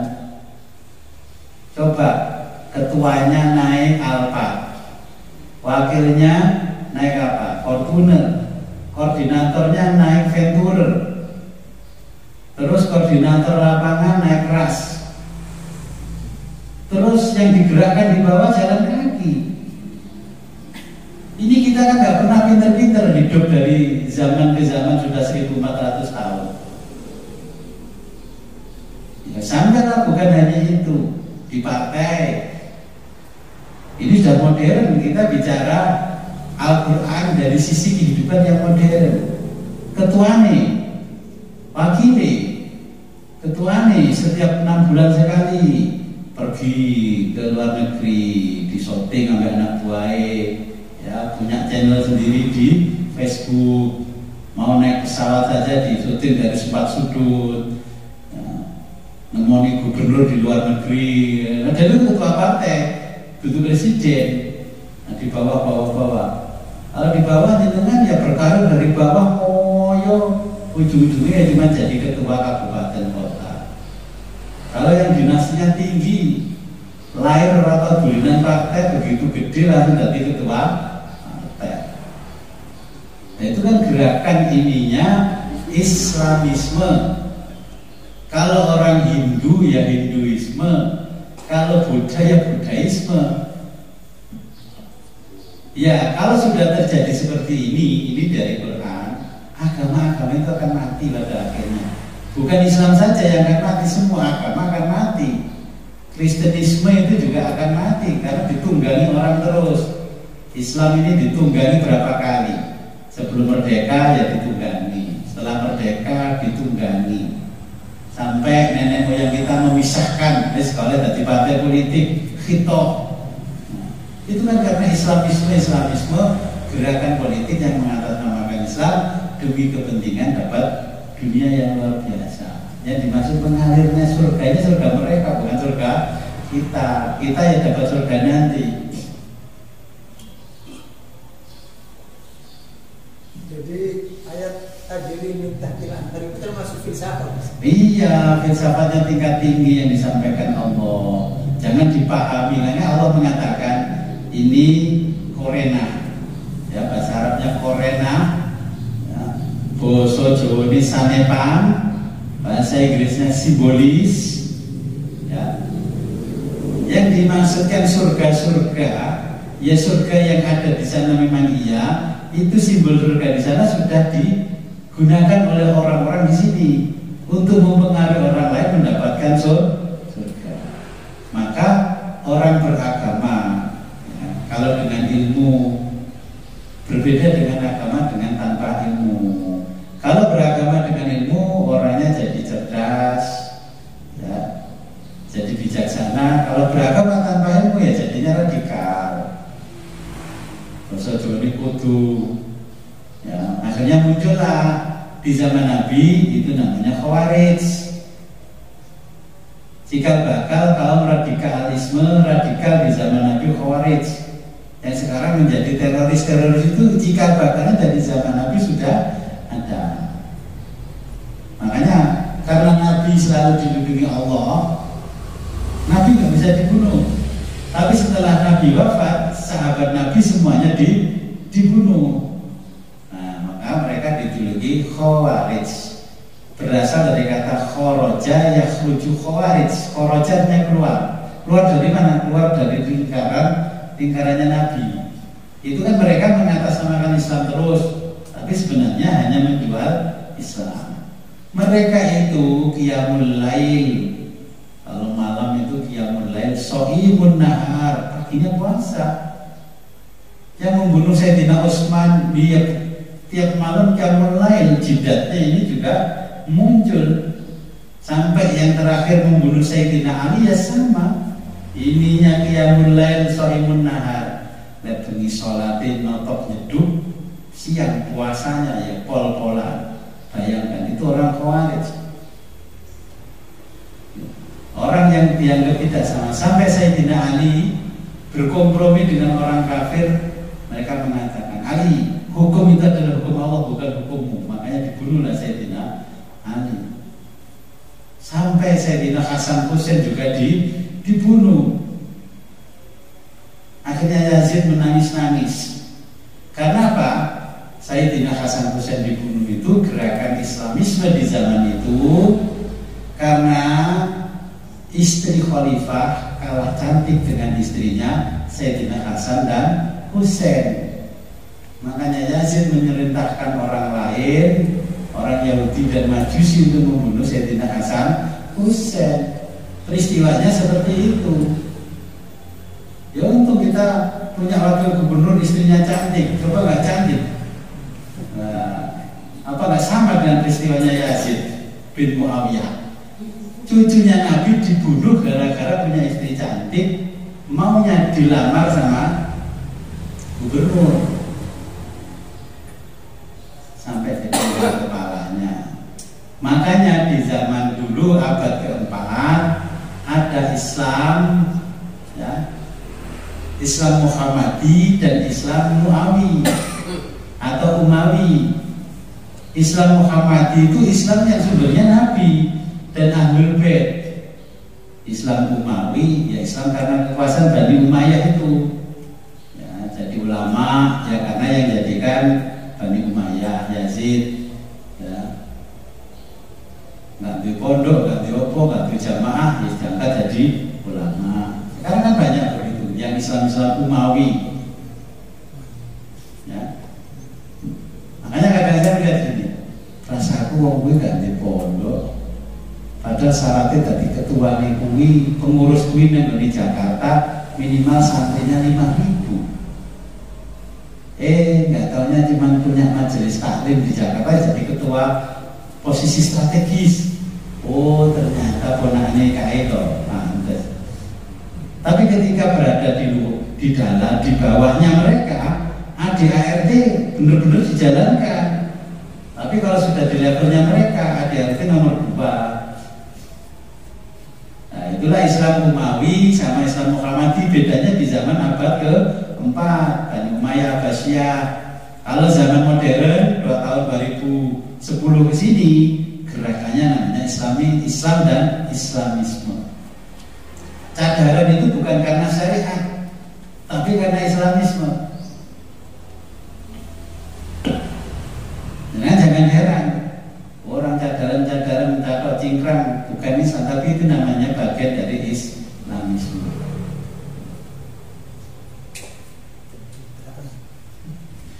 Biar dianggap seakan-akan dia menjadi wa'amilus sholihati.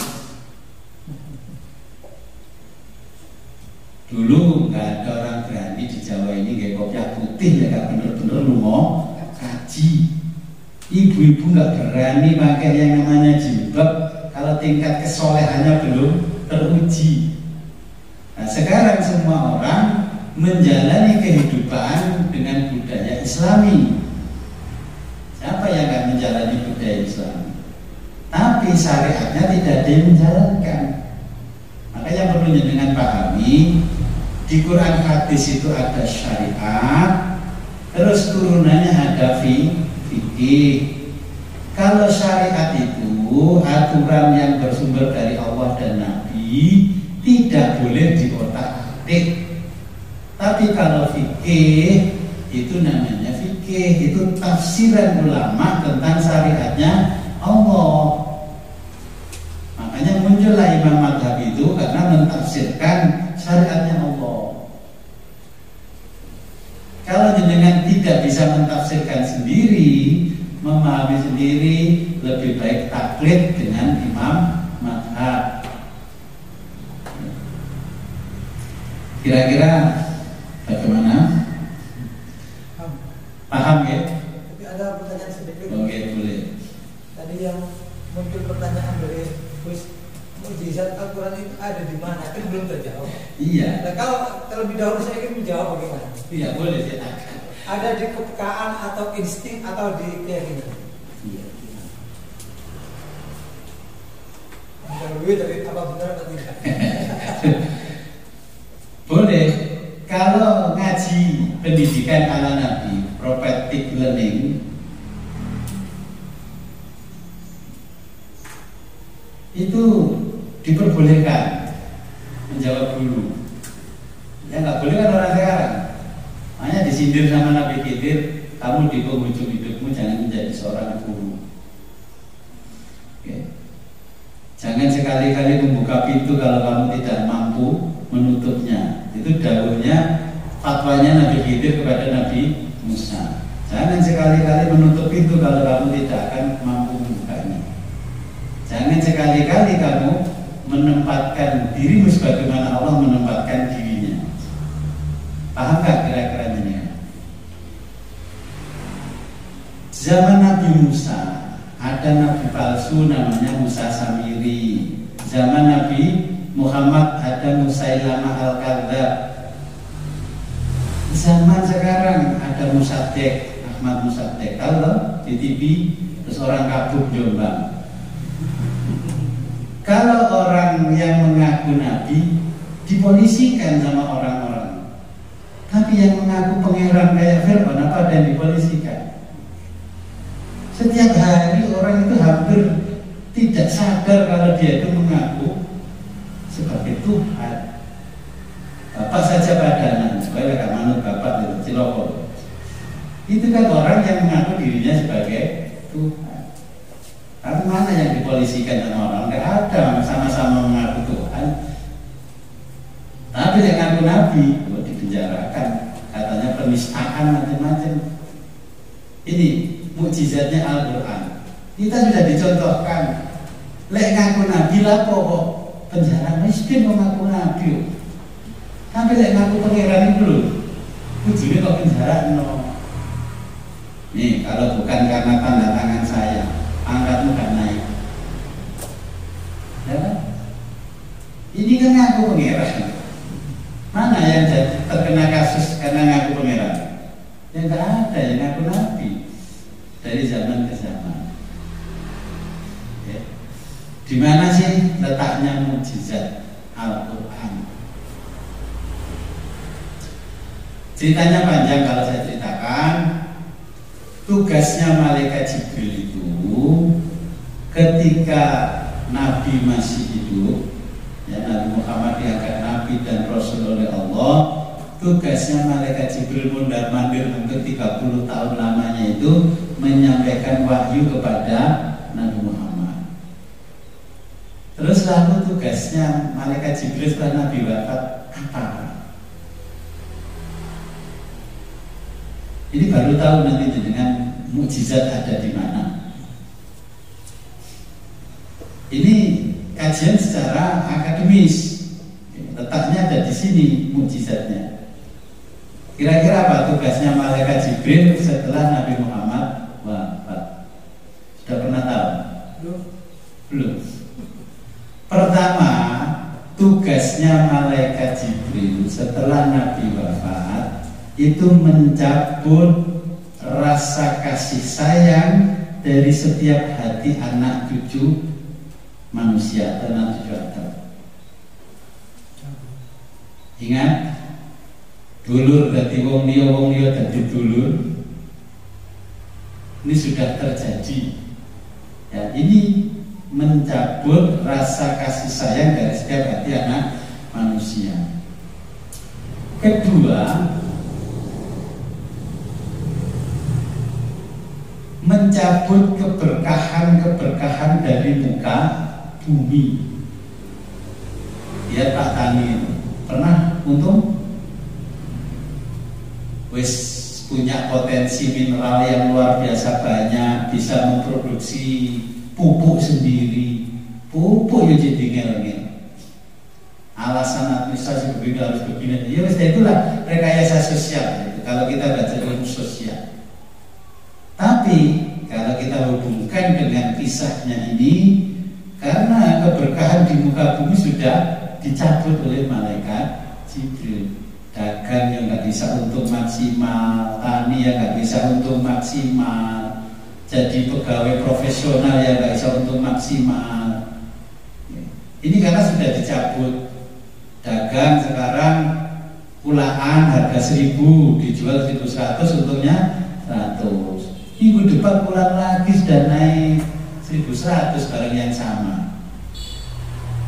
Akhirnya kan enggak, yang 100 nggak bisa dinikmati untuk nutupi lagi. Ya, untuk nutupi lagi. Pertanian sama. Ketika tanamannya bagus, harganya jatuh, anjlok. Ketika nggak panen, harganya orang yang belajar ekonomi itu kan buku pasar bos, di mana supply dan demandnya tidak seimbang, lebih banyak supply, ya, demandnya sedikit, harga turun. Ketika demand tinggi, supply-nya kecil, harga tinggi, price-nya jadi naik. Ya. Tapi di balik itu memang malaikat Jibril sudah mencabut keberkahan dari muka bumi.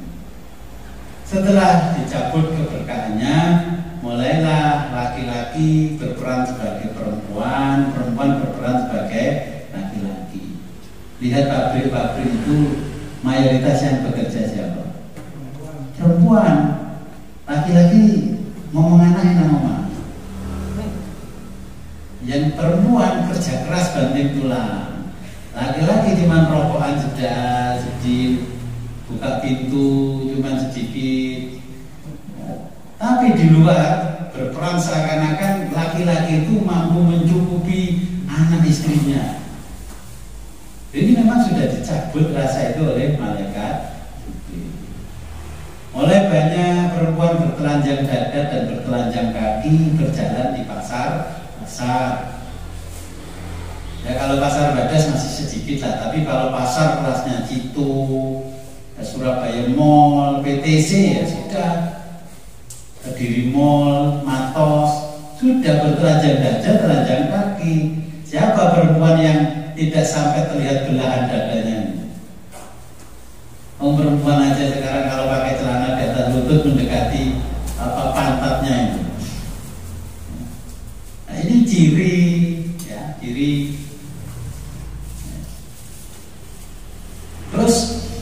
saya persingkat ceritanya. Kalau itu sudah terjadi, maka malaikat Jibril mulai mengambil mukjizat itu dari Al-Quran. Quran gini mukjizat jadi gak lain malah wonge sing lain. Itu karena malaikat Jibril sudah mengambil mukjizatnya Al-Quran. Al-Quran sekarang hanya sebagai alat dokumentasi, bukan sebagai alat argumentasi. Siapa yang nggak punya Quran sekarang orang Islam? Di bufetnya jejer-jejer. Tapi pegang itu kapan? Debunya berapa? Tebalnya. Kan ciri kalau Quran itu hanya sebagai dokumentasi. Karena Quran itu sudah tidak menyejukkan dirinya ketika dibaca. Sekarang ada orang adzan aja kekerasan dimarahi, didatangi. Karena dia orang turu ibadah banter. Dulu orang beriman itu kalau dibacakan ayat-ayat Quran itu bergetarlah hatinya, yang sakit jadi sembuh. Sekarang dibacakan Quran tambah parah sakitnya, tambah waktu tangannya keju-keju.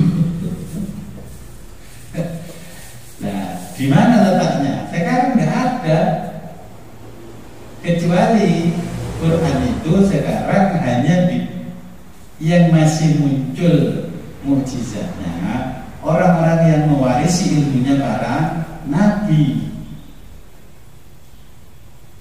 Sekarang mukjizatnya hanya dipegang oleh orang-orang yang mewarisi ilmunya para nabi. Contohnya kalau Nabi Musa kan bisa membelah laut, ya, meledoski gunung dan sebagainya. Kalau Nabi Isa bisa menyembuhkan orang buta, menghidupkan orang mati. Kalau orang itu masih bisa menyembuhkan orang buta, berarti orang itu memiliki mukjizatnya dari Al-Quran. Dengan catatan al-ulama warasatul anbiya. Yang dimaksud ulama pewaris nabi ya termasuk mukjizatnya tadi.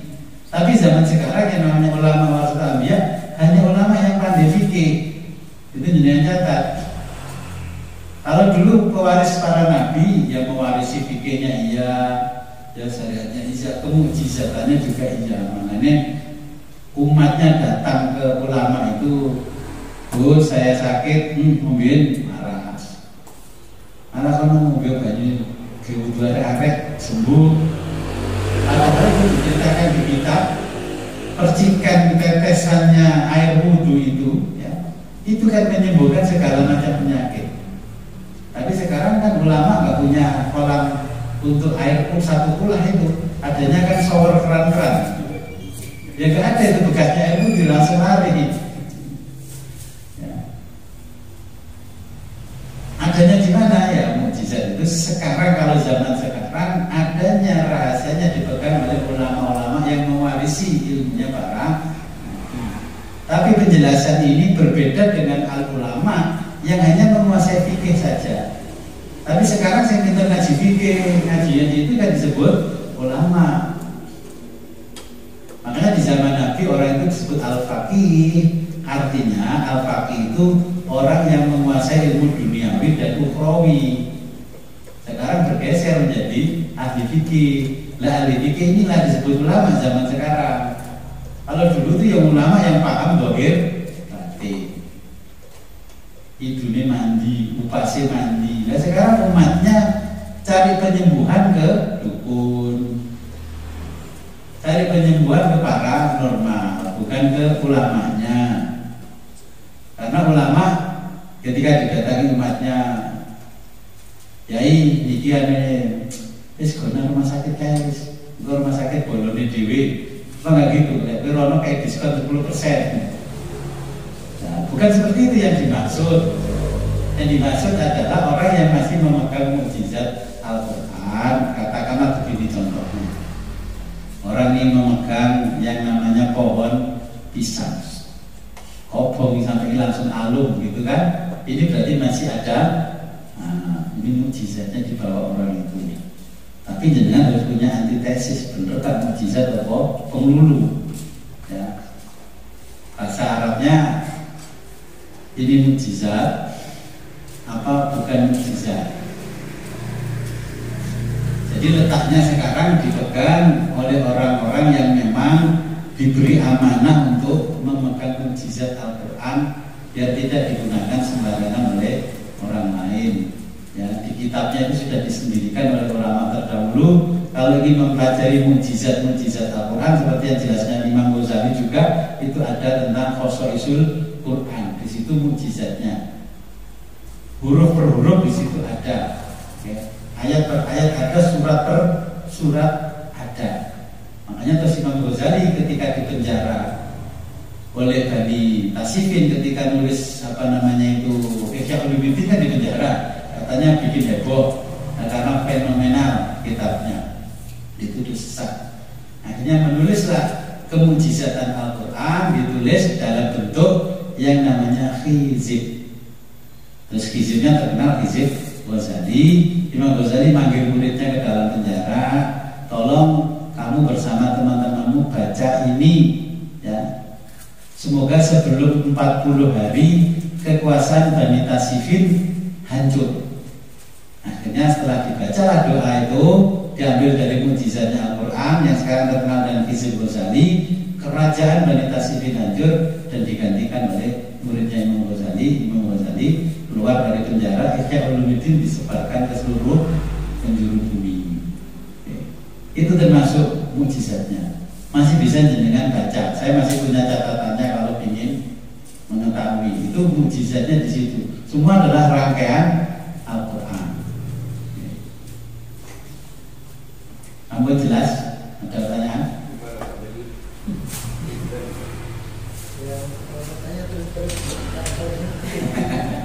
Oke, sebelum kita akhiri, marilah kita berdoa. Mudah-mudahan apa yang kita pelajari membawa manfaat dan barokah fi dini wa dunya wal akhirah. A'udzubillahi minasyaitonir rajim. Bismillahirrahmanirrahim. Allahumma shalli wa sallim wa barik ala sayyidina Muhammad wa ala ali sayyidina Muhammad wa ala kulli sahabati rasulillah ajma'in.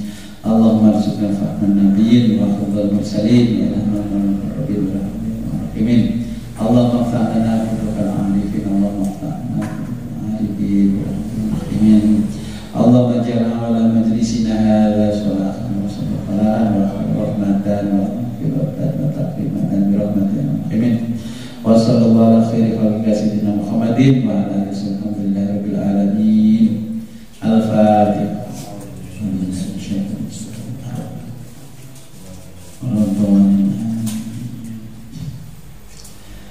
Kalamu qadimul la yumalluhu samahu tanazzaha an qawlin wa fi'lin wa niyati bihi ashtafi min kulli da'in wa nuruhu dalilun bi qalbi 'inda jahli wa hayrati.